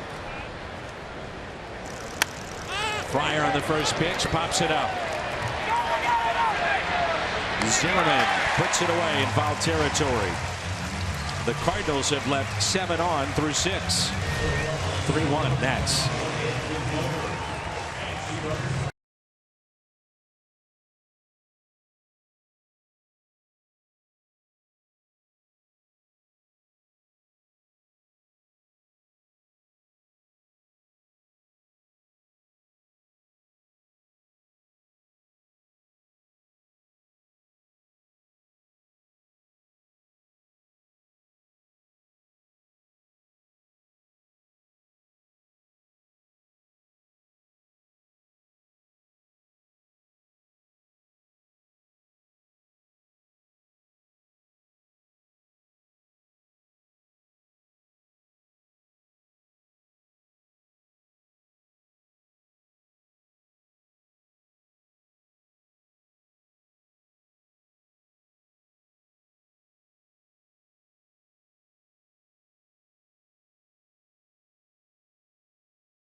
pitchers trying to get a grip of the baseball, whether they're in the dugout or out in the bullpen, playing with the baseball to get the seams right.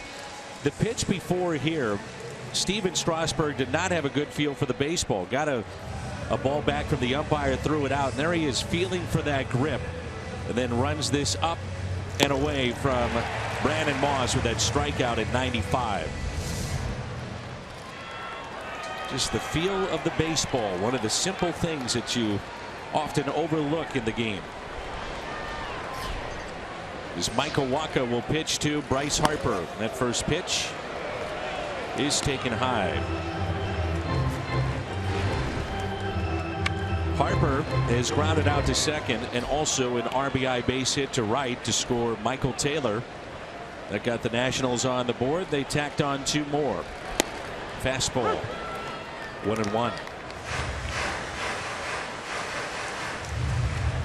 Dusty Baker was talking about walks in the game and pitching to superstars the other day. Of course, he managed one of the guys that was walked time and again, Barry Bonds. It was a good changeup. And he said he started to notice at the age 32 season of Barry Bonds all the walks. His age 39 season. Think about this. Barry Bonds walked 232 times. An incredible amount. His on-base percentage was .609 that year. As Harper goes down to get it, but there's Garcia for the out.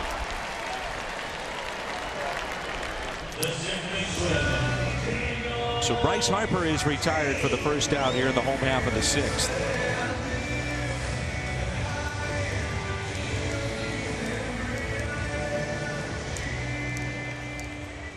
Frustration starting to mount a little bit for Harper. Team's not pitching to him.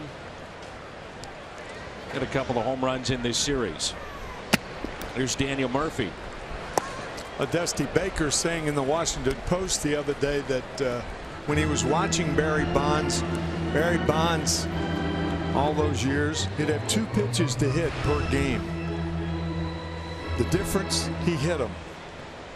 When he had 2 pitches to hit, he hit them hard. And Bryce Harper's got a, there's no reason to feel sorry for yourself. And I don't think Bryce is doing that. Don't get me wrong. But you have to accept what they give you.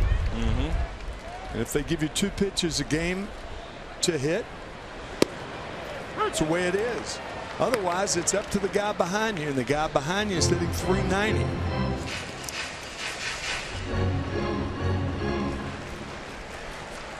His 70 hits,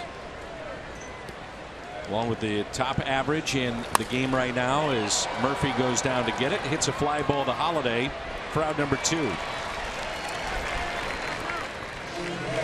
So 2 quick outs here for Michael Wacha.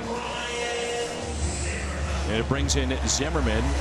More on Bryce Harper, fewest plate appearances and the walks since 2000. All Bonds and now Harper. Can you imagine that, though? 232 walks to Barry Bonds at the age of 39. Incredible.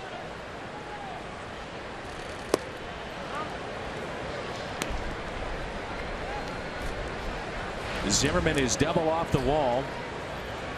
Was back in the 4th. He came around to score on a 2-out base hit by Wilson Ramos. 1 for 2. And a good fastball for Michael Wacha in this. Real good fastball.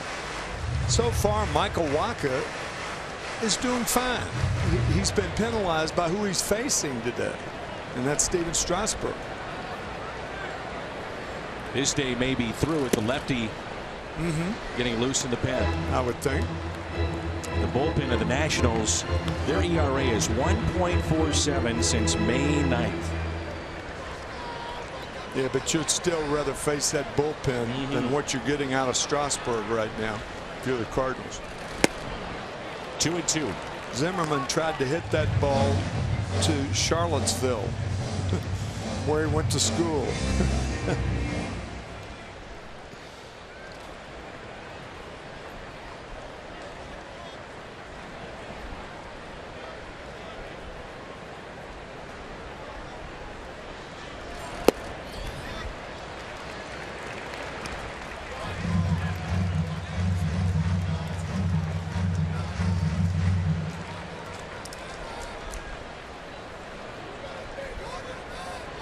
3-2 the count with 2 outs and nobody on.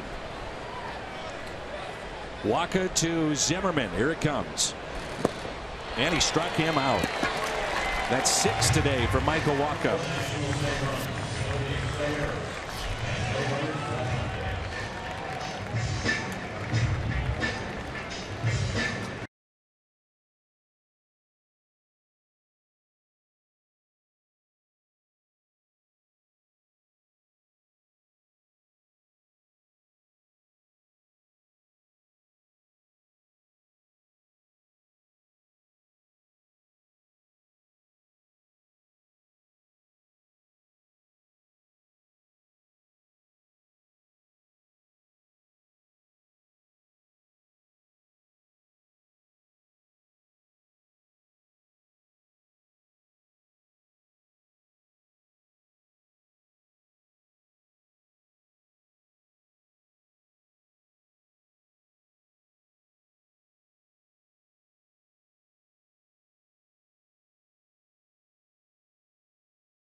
StubHub app.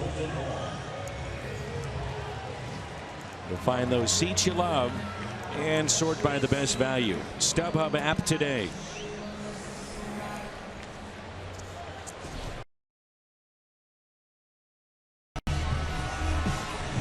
Cardinals will pinch hit with Colton Wong. He's been announced, and with that, Dusty Baker slow walk out to the mound, and That's it looks a good like move. He goes to his pen. Well, because this way he gets the Cardinals to waste a man. Mike Matheny had already announced Colton Wong. The left-hander was ready, and Dusty Baker was going to take him out of the game anyway, so he sent the right-hander out there.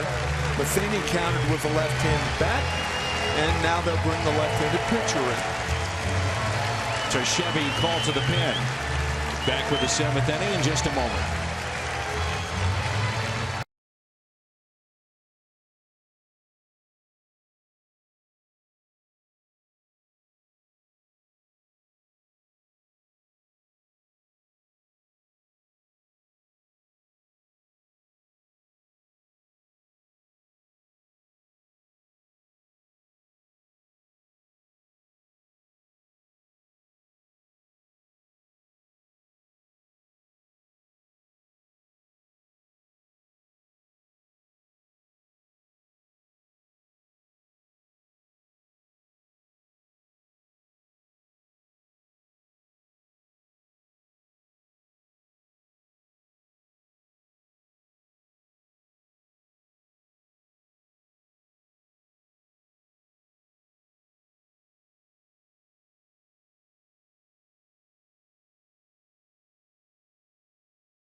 His 21st appearance, ERA of 2.57, pitched in the ball game last night.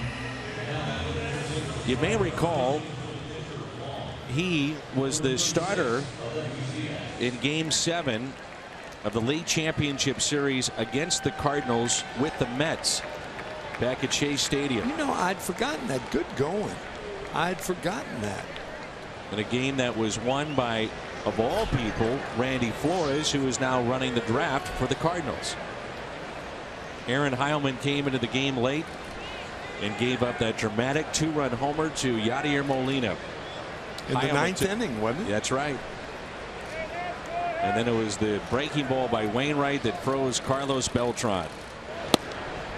So the Cardinals counter here with Aledmys Diaz. Well, the one thing about Oliver Perez is he can be all over the place. That's why I'm a bit surprised that Dusty brought him in as opposed to either Solis or Rivero. You know, you try to use everybody in the bullpen, but there are 3 left-handers in the bullpen for Washington: Sammy Solis, Felipe Rivero, and Perez. And Perez, of the 3, is the least effective.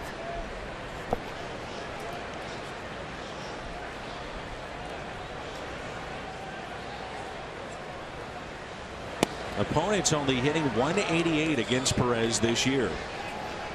Of course, he has adapted a different delivery with that.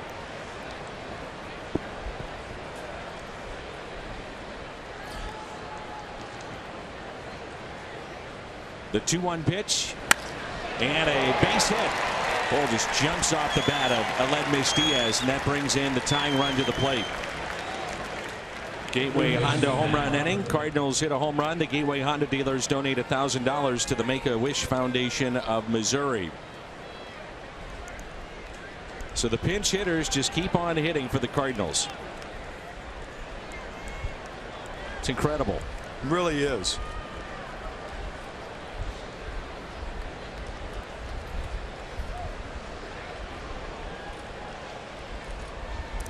So here's Carpenter, who is hitless in 3 plate appearances today. With that base hit, lefty and a righty start to throw for the Nationals. And a strike to Matt Carpenter. Fly to left, fly to center, fly to right.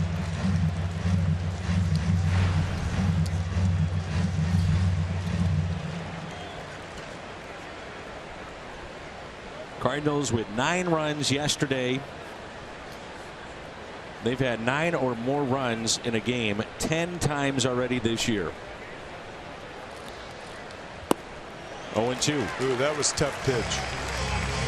Never you see Matt Carpenter bail out like that with that rear end out. You don't see that 5 times a year from Matt. But you got to tip your cap to the pitcher while you're still alive. Such a good 2-strike hitter, oh, too. Yeah, the one thing he will do, he'll try to go to left field with 2 strikes on it. He shortens up. And you have to do that against a guy like Perez, who is tough on left-handers. How beat up are those hands of Matt Carpenter with no batting gloves? Yeah. Cardinals, the rare combination of 2 players in their lineup today without batting gloves, Eric Fryer being another.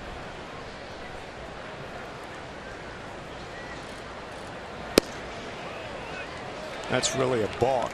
I mean, he did not come to a complete stop. Nowhere near it. Worried about Diaz and his speed, and with the 2-run lead, there's no worry.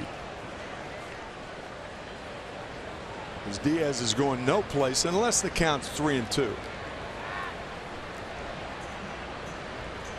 Very short lead and a 2-2 pitch. Carpenter pops it up. Hitless today, 0 for 4.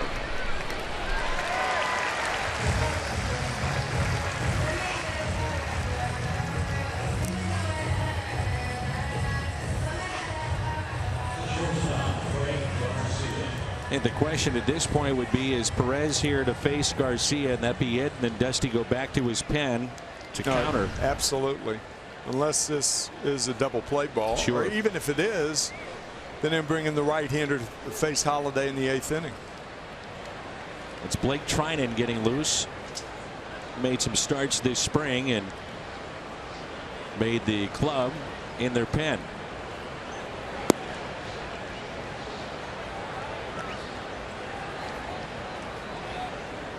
Cardinals have Jonathan Broxton throwing in their pen.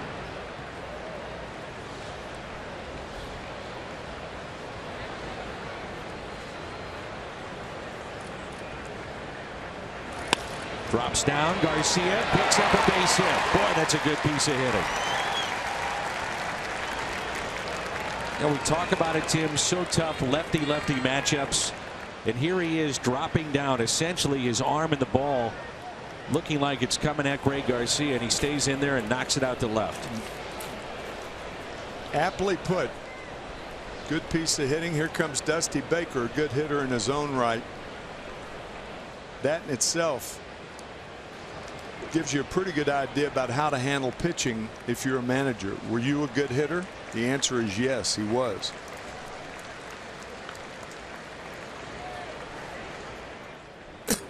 So Chevy called to the pen with Holiday coming up.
Hope you're enjoying your Memorial Day weekend here from our nation's capital. Matt Holliday facing Blake Treinen. Holliday 2 for 2 with an RBI against this right-hander. And if you're thinking of the long ball, Blake Treinen has worked 21 innings this year, and he's given up 3 home runs, which is a lot in that few innings. Originally drafted by Oakland and traded over to Washington. He is from Osage City, Kansas. Runners at first and second. This is a hard thrower. He has hit triple digits a few times this year. That first pitch at 94. Along with that fastball, he's got a biting slider that he'll try to keep away to Holiday. Matt has gone to right field for 2 hits and an out today, so all 3 times up.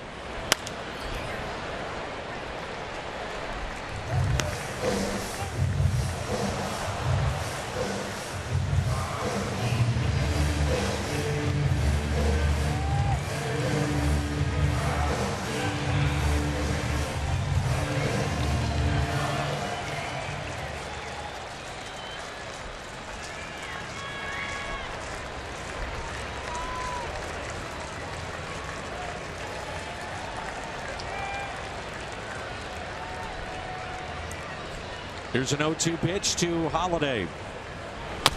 Chops it off the plate. Can he beat it out? He did. Bases loaded. A 3-hit afternoon for Holiday. Now if you're Dusty Baker, do you go back to your pen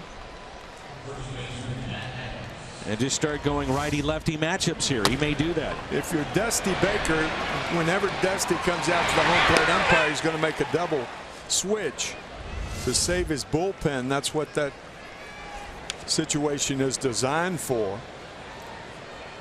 And sure enough, that's what he'll do here.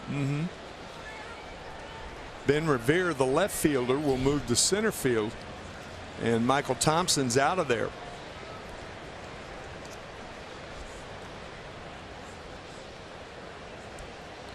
And Matt Adams with a chance to do some damage. It's our Chevy call to the pin. That'll be it for Treinen. Gives up the infield hit to Holiday. Bases will be loaded. One out, and the Cardinals down by 2 when we come back.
Among lefties in Major League Baseball, there is only one that throws harder than this man, and that's Aroldis Chapman.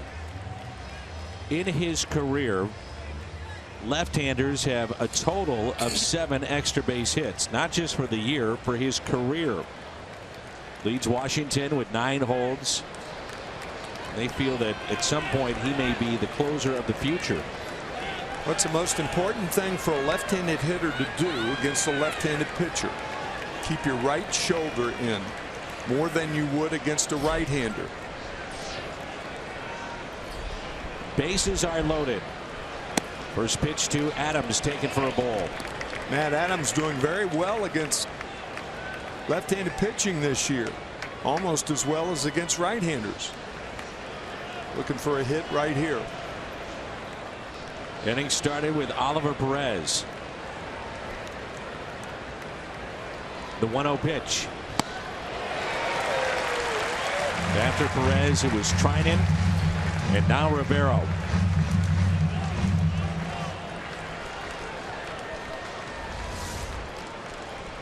Missed with the fastball, came back with a slider. See the front shoulder? Got to keep the front shoulder in there. Force it in. 1-1 pitch. Pitch is going to be away. So you eliminate the inside part of the plate. Look away.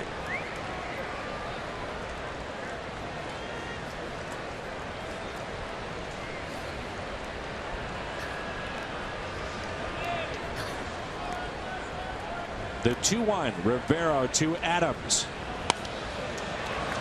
2-2. 4 pitches, 2 fastballs, 2 sliders, all of them away.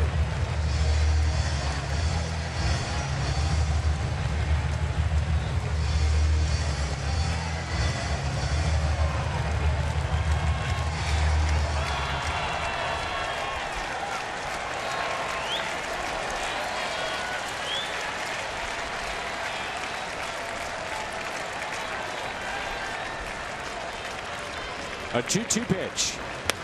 And Adams hits a fly ball out to deep right.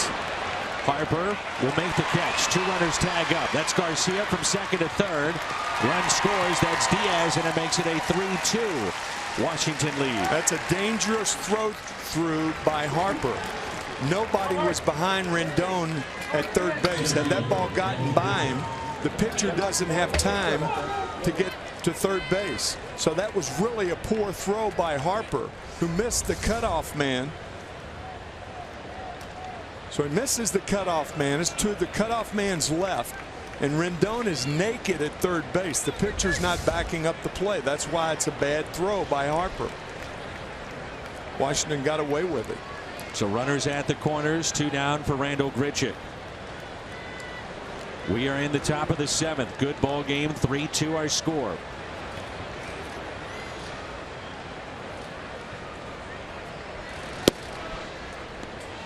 Ball 1.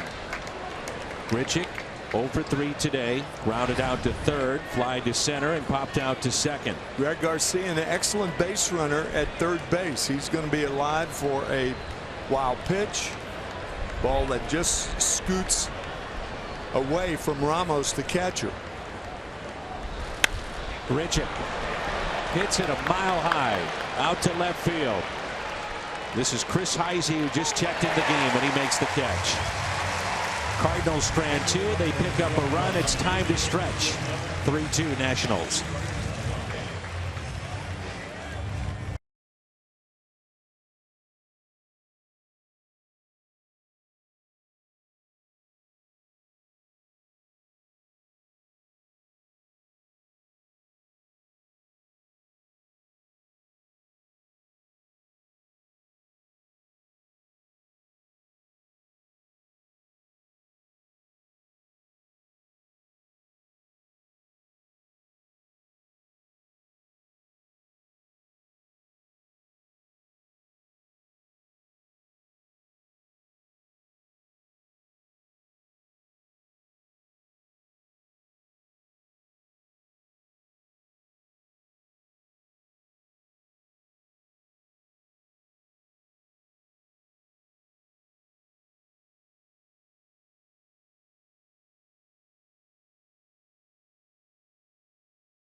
And the state of Missouri teaming up to help you stop smoking. For more information, call the Quit line, 1-800-QUIT-NOW.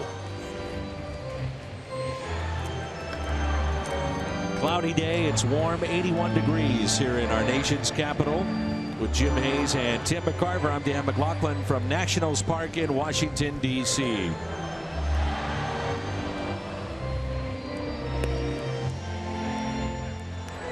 So the day for Michael Wacha comes to a close with 6 strikeouts, 3 runs on 4 hits. That's it.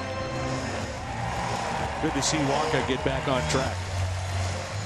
And you might say, well, the Cardinals are trailing 3-2, but I mean, going up against a very tough pitcher. The only bad inning that Michael had was the 4th, when the Nats scored all 3 runs on a double by Michael Taylor, a single by Bryce Harper, double by Ryan Zimmerman, and then Wilson Ramos, the killer blow with runners on at second and third, a base hit to right field with 2 outs.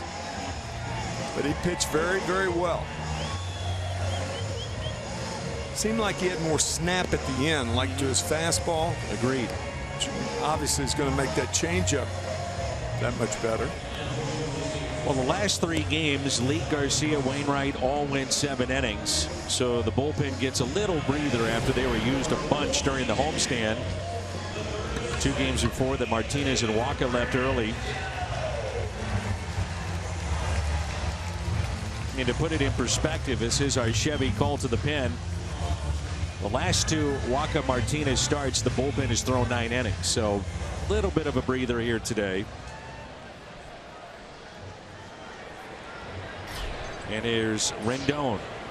Rendon, Ramos, Espinosa. If anybody reaches, then Chris Heisey. Rendon, with 1 out and 2 runners on, back in the 4th, struck out.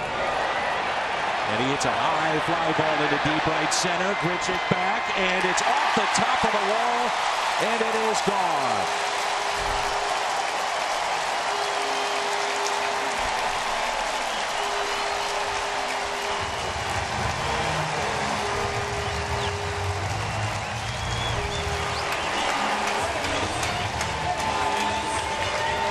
Sometimes a pitcher throws so hard that he inadvertently supplies the power, and I think that was the case with Jonathan Broxton.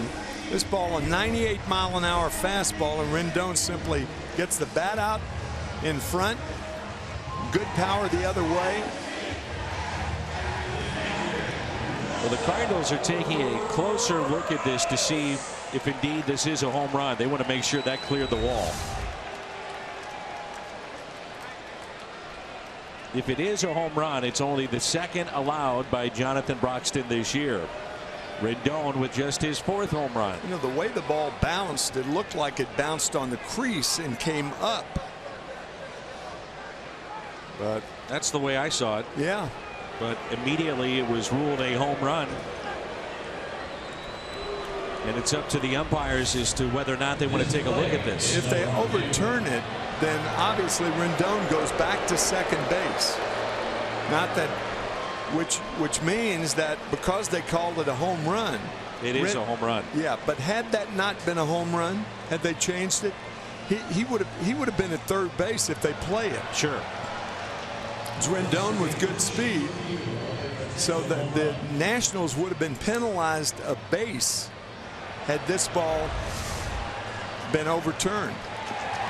So it is a home run. It's a moot point, but interesting nonetheless. Extends the lead now to 4-2.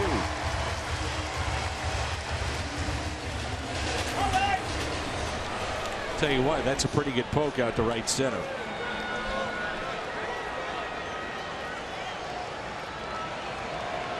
Home run number 2 given up by Broxton this year. Here's Wilson Ramos. So 2 pitches, and Nats aggressive here early on against Jonathan Broxton.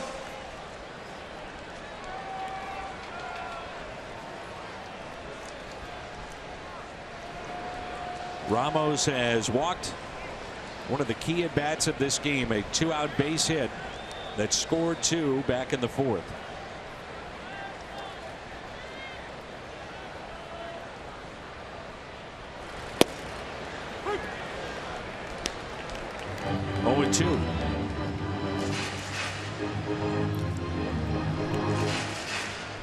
Cardinals have pitched fairly well in this series, but see the home runs allowed with 7.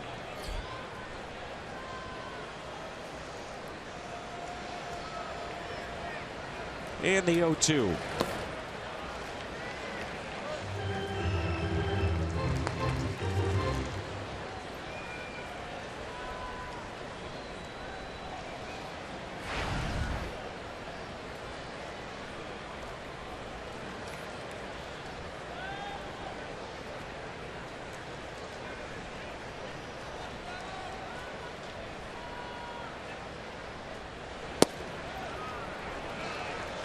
Two and 2.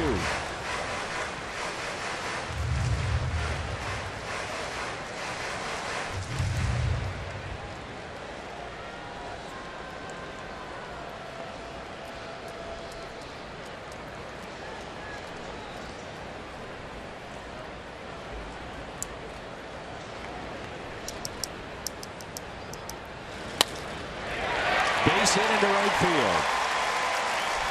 So Broxton has come in and allowed 2 base hits. Saturday, June 18th, celebrate your furry friend and take home a Cardinals pet leash holder with a photo frame. Compliments of Nestle Purina. They're available to 30,000 pet lovers ages 16 and older. Get your tickets at cardinals.com/promotions.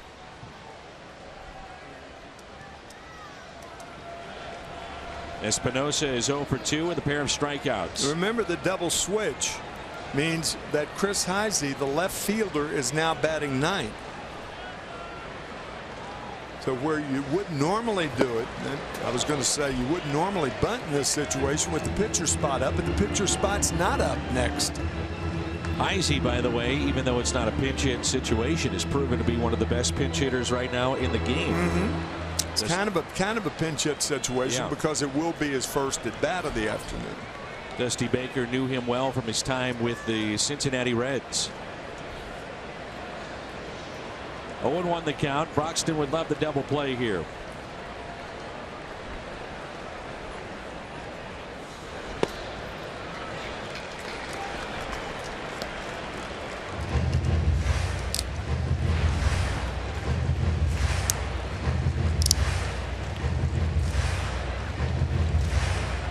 We will head to Milwaukee after this game is through. Milwaukee, a 500 team at home. 5 games under 500 overall. Then back home for 3 and then back out on the road. The 1-1 pitch. Instead of check on Wilson Ramos. Those 3, by the way, will be against the San Francisco Giants next Friday, Saturday, and Sunday. Giants playing as good a ball as any team in the game. Buster Posey, 2 3-run home runs in last night's game. He scored 10 runs. Getting a lot out of that offense, huh? And a lot out of Johnny Cueto and Jeff Samardzija. Cueto going today. He's 7-1. Now you wondered what kind of pitcher they'd be getting after he struggled after the trade from Cincinnati to Kansas City. And with the Reds, he was at times, it seemed like, unhittable. And then he had issues with Salvador Perez in terms of just getting on the same page. Wasn't comfortable with him as his catcher. But he had a few big starts in that postseason run of the Royals and became a world champion. Parlayed that run into a $100+ million deal with San Francisco. The 2-1 pitch. Espinosa out to right, and it drops for a hit.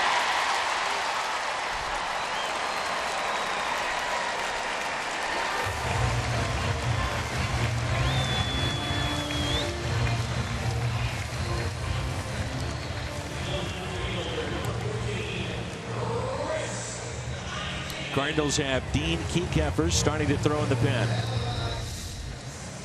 Broxton has come in and allowed 3 consecutive base hits here in the bottom of the 7th. Ramos had to hurry up to get to the bag on that force play. Kekeffer is warming to face the pinch hitter. The pitcher spot is number 2 now, so Heisey batting 9th. That is important because it could determine whether Heisey is bunting or not. I don't know if I'd bunt for Ben Revere, though, to drive him in.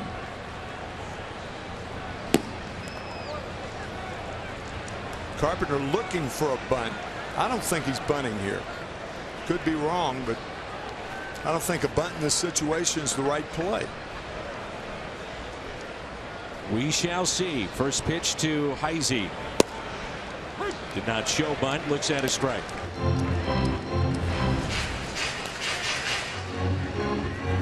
I think Dusty Baker likes the matchup here because Heisey's a good fastball hitter.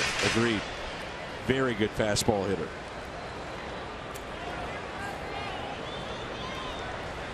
And for the most part, that's what Broxton features, all hard stuff.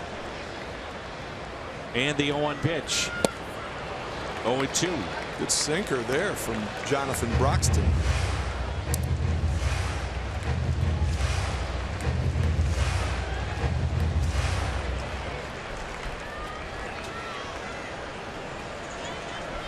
Cardinals, after today, will be done with the Nationals. We will not see them unless these 2 teams go to postseason play. Finished already the season series with Arizona. The 0-2.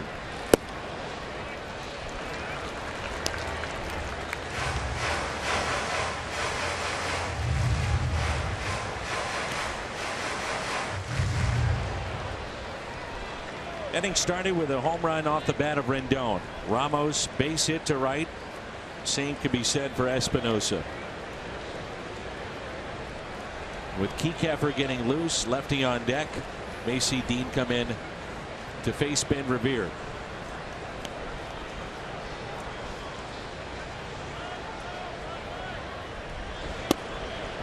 And a strikeout of Heisey.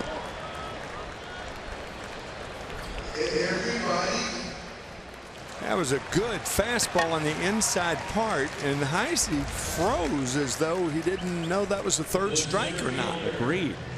Looked like inside part of the plate. Looked like Heisey thought it was like strike 2, but it was the third strike.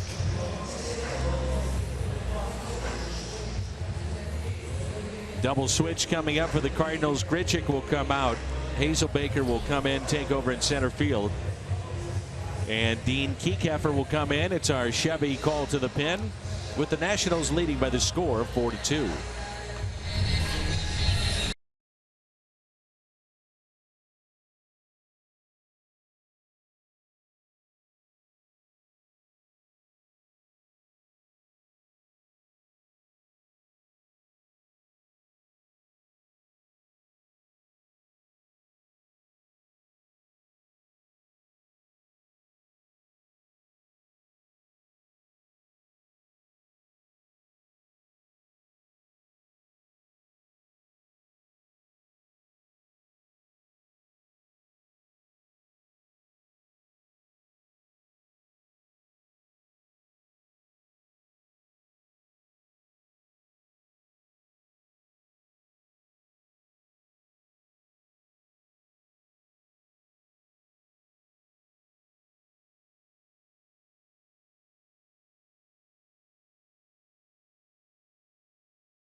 Soccer stars converge on the United States for the 100th anniversary of the Copa America. All starts as the United States takes on Colombia Friday at 7 on FS1. You can watch the entire tournament live on Fox Sports Go. That's a pretty big deal, we understand. Yeah. Yes, sir. Copa America. St. Louis, a huge soccer town. You know, Dan, you've been living there all your life, and I feel like St. Louis, my adopted city. It is. It is, absolutely. Huge soccer town. Some of the best players in the world have come out of the Gateway City.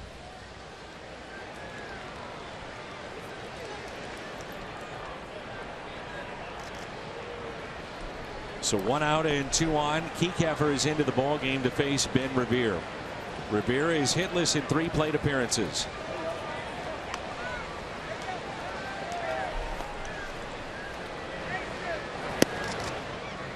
And Hazelbaker just coming into the game, and Hazelbaker too deep in center field. A lot of times that'll happen as a defensive replacement. And later in the game, sometimes as an outfielder, you don't know really where you are.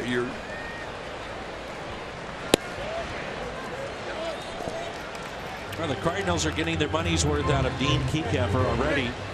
His 8th appearance since being called up to the major leagues. And they've used him in all kinds of spots too. Yeah. Big strike right there. Here's one guy you want to put the ball in play. Plaza Tire Service replay. Was it a strike? Probably not, but it was called a strike.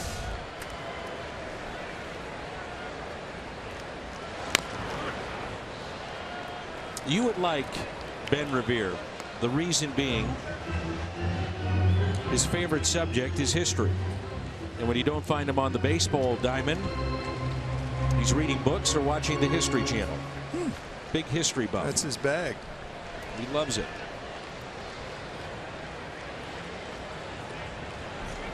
You don't pay attention to George Santayana said that I beg your pardon, that if you don't realize the value of history, you're doomed to repeat it. Ooh, inside. I wish politicians would understand that, as opposed to laymen like moi. Well said in this area too. Yeah. Hopefully people are paying attention.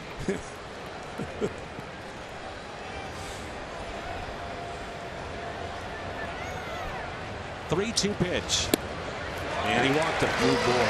You know, we talked earlier in the game about a good walk and a bad walk. This is a bad walk right here from Kiekefer. Because now you got the right-handed batter, Jason Worth, up. And nobody really warming for the Cardinals. So it's Kiekefer against a tough out in Worth. Did not start the game. He'll pinch hit for Rivero. Worth is 0 for 1 as a pinch hitter this year.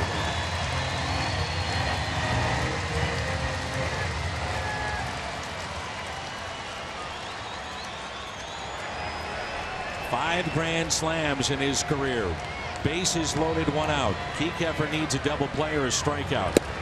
First pitch taken for a ball.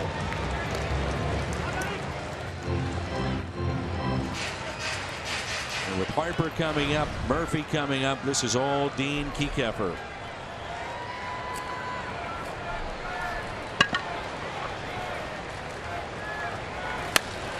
Work out to center.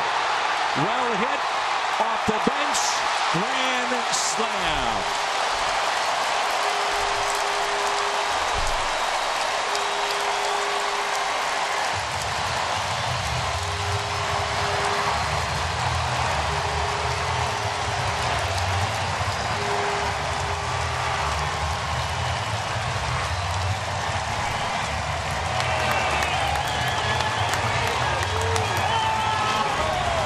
Why was that a bad walk to Ben Revere? Because of this.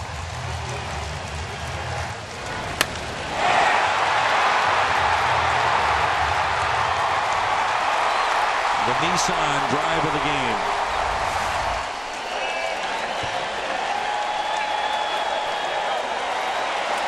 The fans asking for a curtain call. Man who's seen one pitch, and here it is, the 7th inning. Connects for 4 RBIs. Man.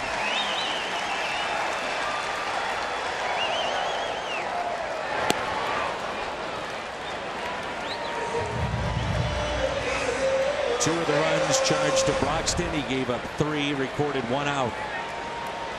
Kiekefer came in, walks Revere, and then the grand slam off the bat of Jason Worth. 0-1 pitch. 0-2 on Harper.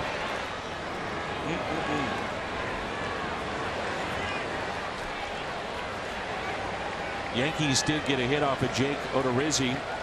It was a home run by Starlin Castro, but they lose 2-1 to Tampa Bay. 0-2 pitch to Harper.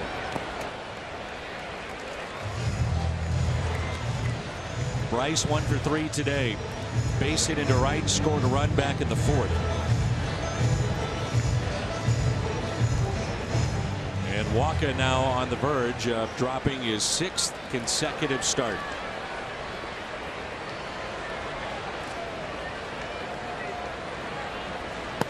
And Strasburg, if the lead holds, would go to 9-0. And this would be 15 consecutive games dating back to last year that the Nationals have won, in which he started.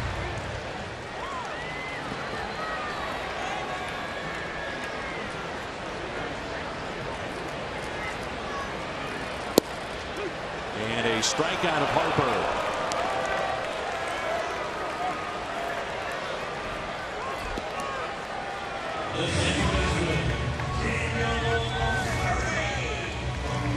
I think Bryce, instead of arguing whether that was a strike or not, is probably upset with himself because of the frustration and the total futility of hitting a pitch like that. Yeah. I don't mean to, believe me, I'm not making fun of Bryce, but I mean, that was an unhittable pitch right there. I was talking with our friend Rick Horton before the game, and I asked him, who does Harper remind you of? He had an interesting answer. See if you agree. Give it to me. Reminds me of a young Don Mattingly. He said people forget how great Don Mattingly was early. And I said, what, the coiled stance? And he said, yeah, a little bit of that. Not sure I agree with it, but I do see a little bit of the similarities. This should tell you my leanings. I love Rick Horton. But anytime you start with something that positive, but you got it. Who does he remind you of then? No similarity whatsoever to Don Mattingly. Does he remind you of anybody? None. Nobody. Reminds me of Bryce Harper. And that's all. And that's it.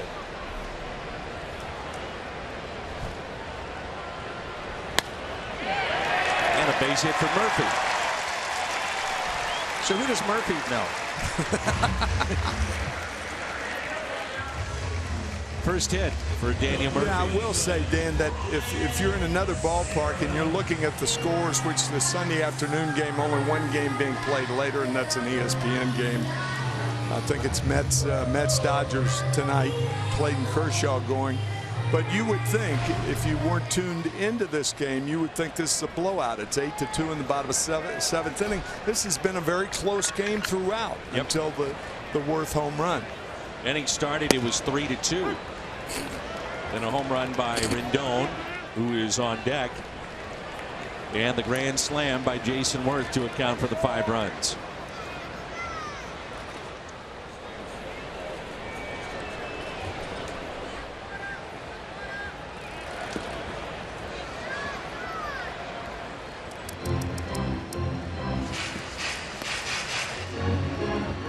Zimmerman today, a double off the wall and right. He is struck out and also popped out.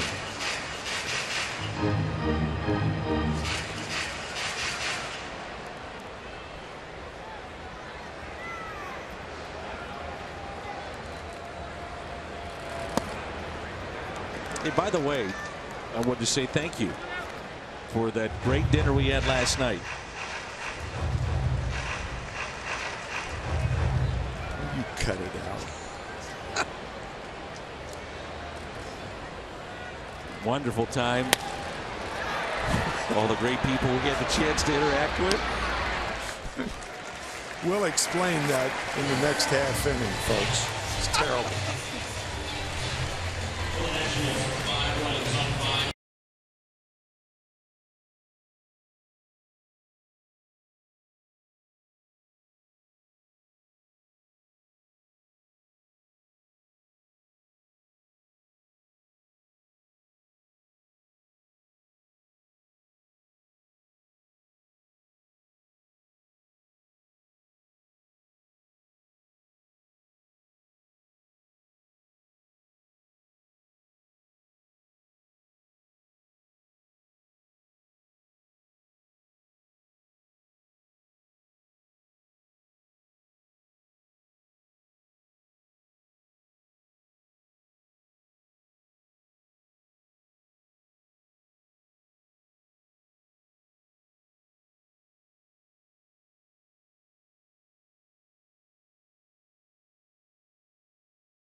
I invited Jim Hayes and Dan McLaughlin last night to have dinner with a man of renown here in Washington. Well, it just so happened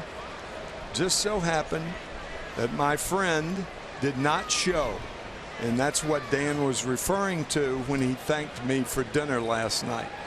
We've been planning this for a month, and I'm sorry to say I'm heartbroken over my partner's comment about the dinner last night that actually occurred, but without my friend of renown. Oh, we still had fun. It's true. It did, but Jim Hayes said you were the star of the dinner anyway. yeah, he was. Don't give me that. Just be quiet. He's also helping you with everything. Look at your door, Mr. McCarver. Are you happy? Disgusting. Sean Kelly, our Chevy call to the pin.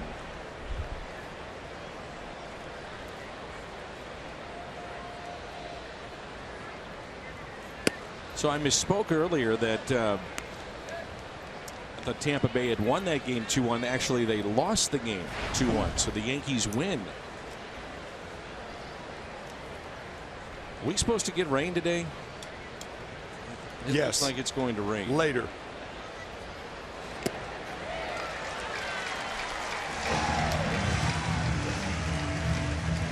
Well, later has turned into now.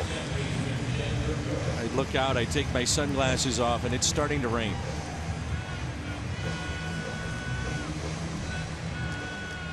Well, you have sunglasses on too, so we have excuses. I do. Here's Jed Jerko.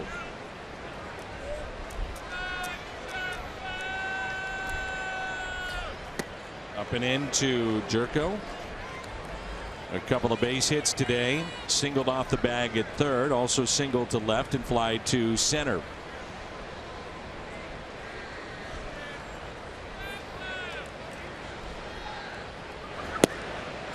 I just can't wait to hear your next plans that you have in store for us and our travels throughout the summer. Don't know if I'll believe him, but I'll tag along. I was going to say, what makes you think you're included in those future plans? After today. After today. The gentleman that was supposed to join us called and was apologizing profusely last night and again this morning. That's correct. We've set up a separate day to get with this individual.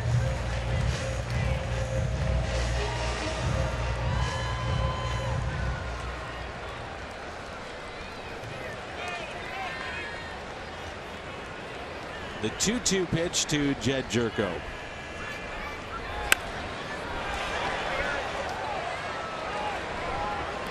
That's the first ball this series that has made it to our eye level.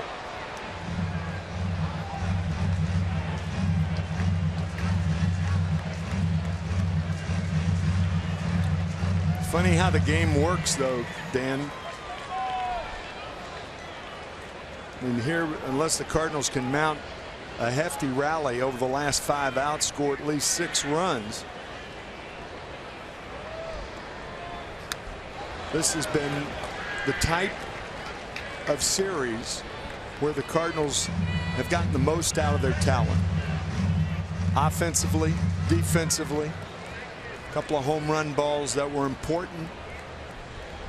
Hitting against a tough Max Scherzer 2 nights ago.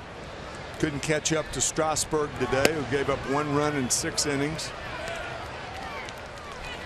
But if the Cardinals bunch 4 games like this in the future, you take your chances if you're this club. Especially against lesser teams. Yeah, right. Of course, those are always traps for me. I don't consider any team lesser than you. I know it's our job to say, well, you know, they're going into Milwaukee. Milwaukee's 5 games under 500 and all that. But Milwaukee at home is a very tough ball club. Ryan Braun's hitting well. I think the disparity this year among the top teams from the bottom teams is greater this season than in years past. And as Jerko draws the one-out walk. You don't have as many contenders. You have, as an example, in Milwaukee's case, a team that has already said that they're rebuilding. Right. And several other teams, the Phillies, another team, even though be hard pressed to convince the rest of the National League East that the Phillies are in that category. They can pitch. They can pitch. 3 games above 500. Here's Eric Fryer with 1 out. Fryer hitless today, 0 for 3. 9 hits aside, but an 8-2 Nationals lead.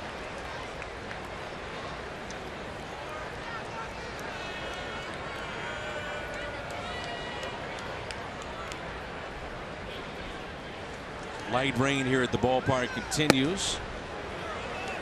1 ball, 1 strike. Kelly pitched in last night's game. We've seen Perez, Rivero, Trinan, and now Sean Kelly.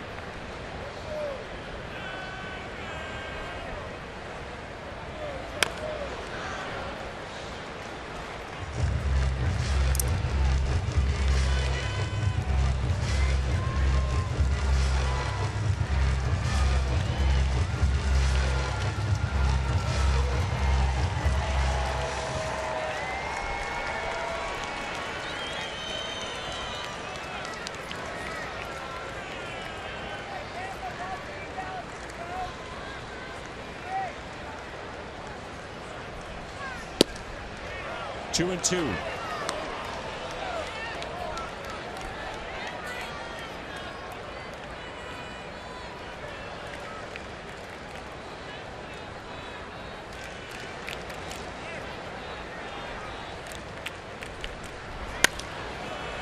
In the air.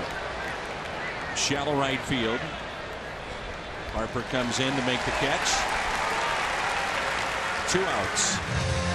Jerko back to the bag at first.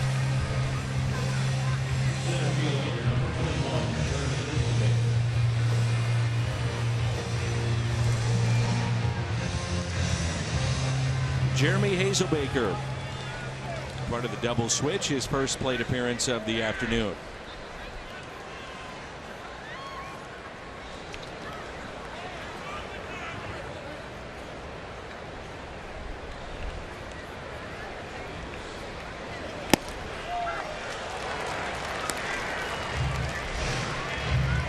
Up and down start for Hazelbaker. Got off to the incredible start first couple of weeks and has come back to earth, so to speak. Well, that's what happens. You know, you talk about the second time through the order, the second time teams have seen certain players and things of that nature. You learn how to pitch. I think he's not getting any off-speed pitches anymore. He's not getting any pitches, particularly in the first or second pitch of an at-bat, that's down in the strike zone. And you'd have to say Jeremy is a low ball hitter, but the National League didn't know that before him coming into the league this year. So he's at second month, a little tougher.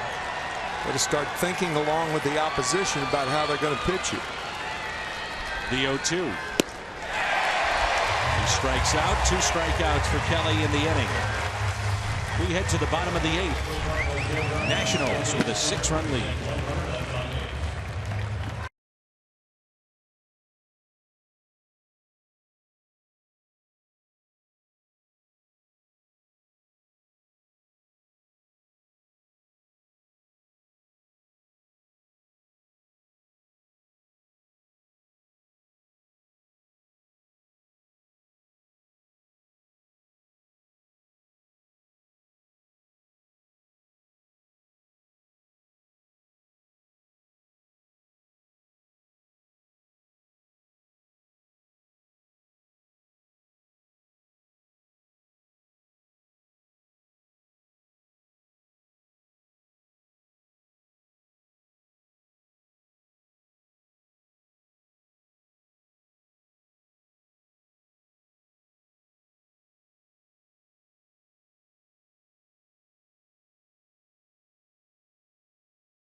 is brought to you by Bud Light Lime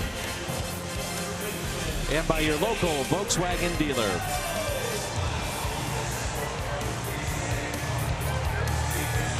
Here's Tyler Lyons. I'm sure one of the questions that will be asked of Mike Matheny in his postgame will be Kiekefer against Jason Worth.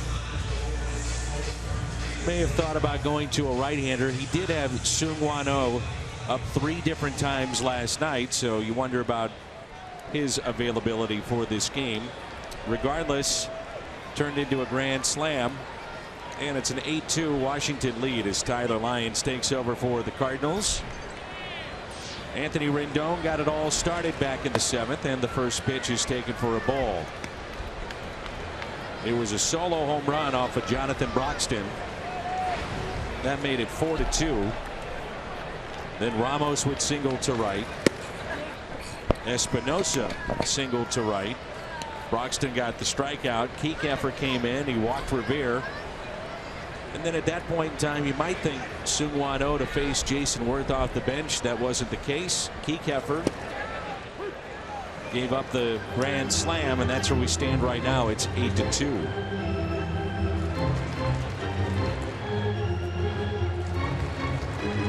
Rendon, Ramos, Espinosa for the Nationals in the home half of the 8th.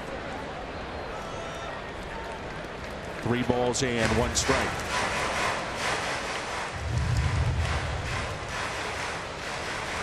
That's what we talk about all the time, Tim, the decisions of a manager. And one of the things that we do not have a lot of info on is just game time decisions with those players. Who is ready to go? Who feels like they can pinch hit? Who feels like they can pinch run?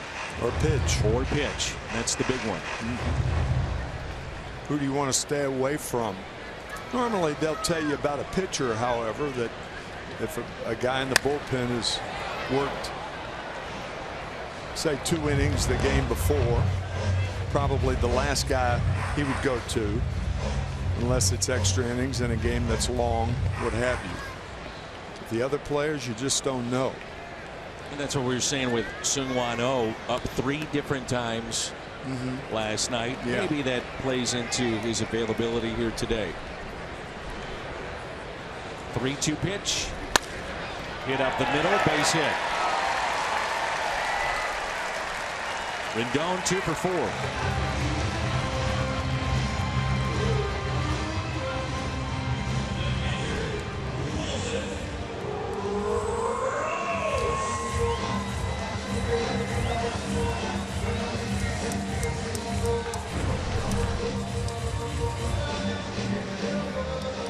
Nationals head out to Philly, start a road trip. Cardinals to Milwaukee after the ball game.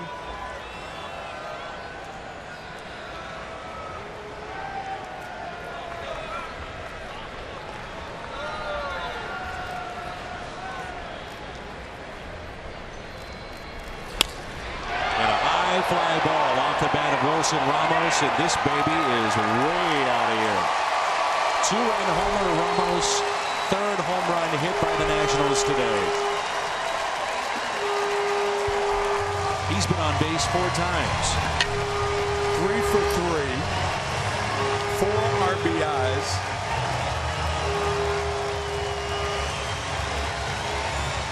Probably the best offensive hitting catcher, or offensive catcher that's redundant, offensive catcher in the major leagues. Wilson Ramos looking for a fastball, got it. First ball he's pulled for a hit in this series. Think about that. All his other hits have been to right field. Good hitter. Tough out. 10-2 now. Here's Espinosa. Strike 1.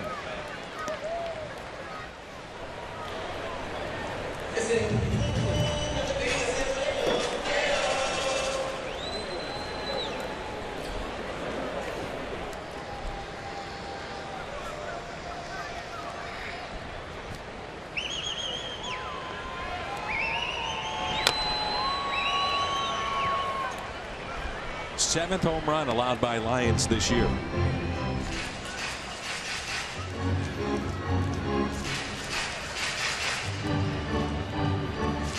most on the Cardinals is Mike Leake.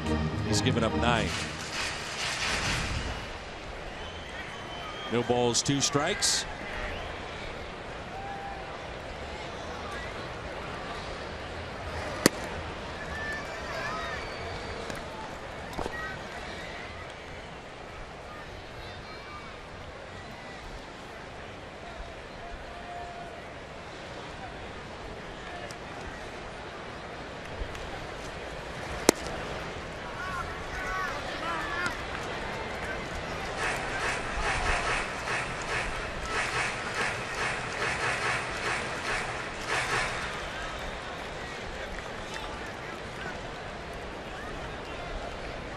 Rain is picked up.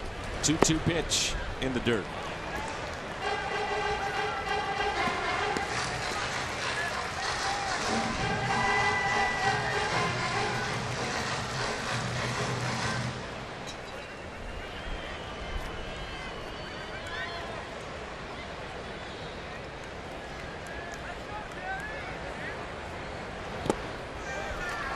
So Vines has come in with a single, 2-run homer, and now a walk.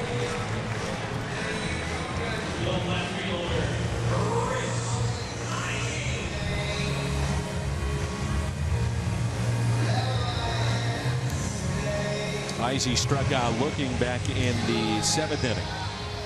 Part of a double switch. Adams will play behind the runner with an 8-run lead for Washington.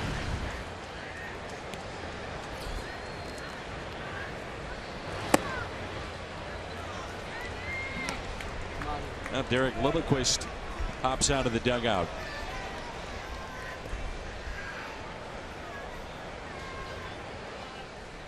Frustrating game baseball can be. No place to hide if you're Tyler Lyons.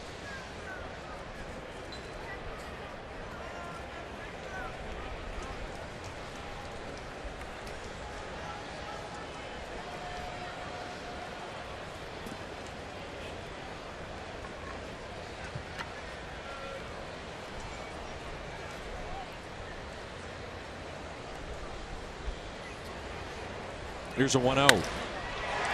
And a base hit to left. Barney Schultz was the pitching coach of the Cardinals back in the early 70s. Barney, of course, a knuckleballer. And Bob Gibson used to say, Barney, if I threw a knuckleball, then you could help me out. But I don't throw one. So what are you going to tell me about the stuff that I have? Bob, a fastball slider pitcher. One of the greats ever in the history of the game. So when Barney went to the mound, Barney didn't like it at all. But Red would send Barney to the mound because Red didn't want to go to the mound with Gibson out there. So one night, Bob is getting shelled, and I mean shelled, hit hard. I was playing first that night. Joe Torre was playing third. Ted Simmons was behind the plate, and here comes Barney. And Bob's getting hit hard. I mean, line drive is like 9-2 or something like that. Double play ball for Jerko. Nicely turned by Jed. And Barney gets to the mound, and Torrey and Simmons and I are all looking at one another, waiting for the fireworks to start. And Bob said, Barney, where have you been? What did Barney do? He said, I've been out here getting shelled, and you're in the dugout. Why did you come out here and get me out of this game before? Did Barney laugh? It was hilarious. So you laughed? Oh, all of us laughed. Barney laughed. And that relaxed everything, and not that Bob was happy about his outing, but had accepted it, and Barney did laugh, and that loosened things up. But there is no place to hide for pitchers having bad outings. What was Bob like on game days? Sullen, and that's being nice. Some guys you can talk to, majority of them you can't. Others welcome it. They like to be talked to. Some do. A guy like Justin Verlander, for instance, is one of those guys. Talks a lot before talks with anybody. Yeah. It's almost reverse nervousness. It's a way to relax. Yeah, it's a way to relax it. Sure. Max Scherzer's like that. talks a lot on the day he pitches, but most pitchers not so. There's a broken back ground ball hit to second. That sends us to the ninth. That never stopped rolling. My gosh.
Closer Jonathan Papelbon in a non-save situation.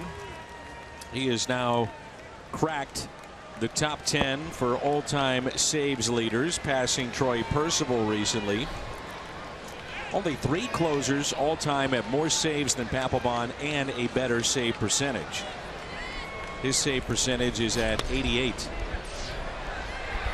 Joe Nathan, 377, 89% save percentage. Mariano Rivera, 652, 89.1. Trevor Hoffman is 88.8, with 601 saves in his career.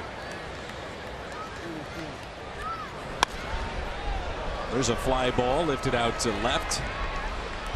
Heisey backing up to make the catch. This copyrighted telecast presented by the authority of the Cardinals may not be retransmitted or reproduced in any form, and the accounts and descriptions of this game may not be disseminated without the express written consent of the St. Louis Cardinals. You know, when you think about it, Dan, being a closer might be the only position in baseball where you can say this guy was absolutely the best in the game ever.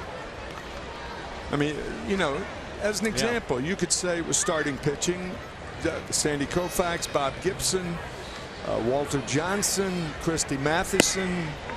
You know, there are any number of guys, but I mean, for Mariano Rivera to be the best ever at his position, and it might be, again, the only position where that can be said. It's pretty cool. Think about a position player too, and that can be argued up and down. The greatest third baseman, as an example. I mean, who's better than Nolan Arenado with the Colorado Rockies? He has introduced a whole new style of playing third base. One of the best ever. Prior to that, Mike Schmidt could play deep, great arm, power, 548 home runs, or Brooks Robinson in Baltimore. Garcia drives it into right field. Harper back and makes the catch up against the wall. Brooks Robinson had the nickname the human vacuum cleaner, but he had to play shallow because he didn't have a strong arm, couldn't play deep like Schmidt could play on the artificial surface.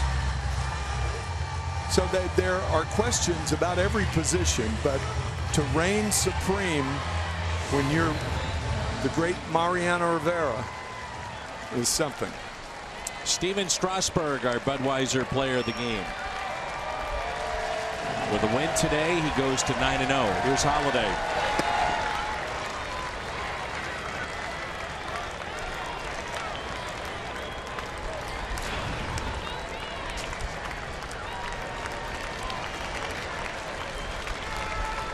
And a 1-0 pitch to Matt Holliday. Has a couple of hits today. Matter of fact, he has 3. 3 for 4 in the afternoon.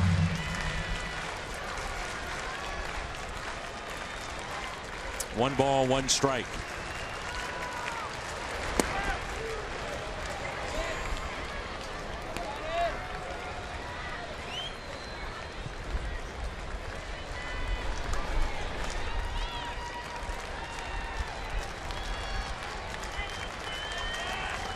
The 2-1 pitch. And the Cardinals down to their final strike.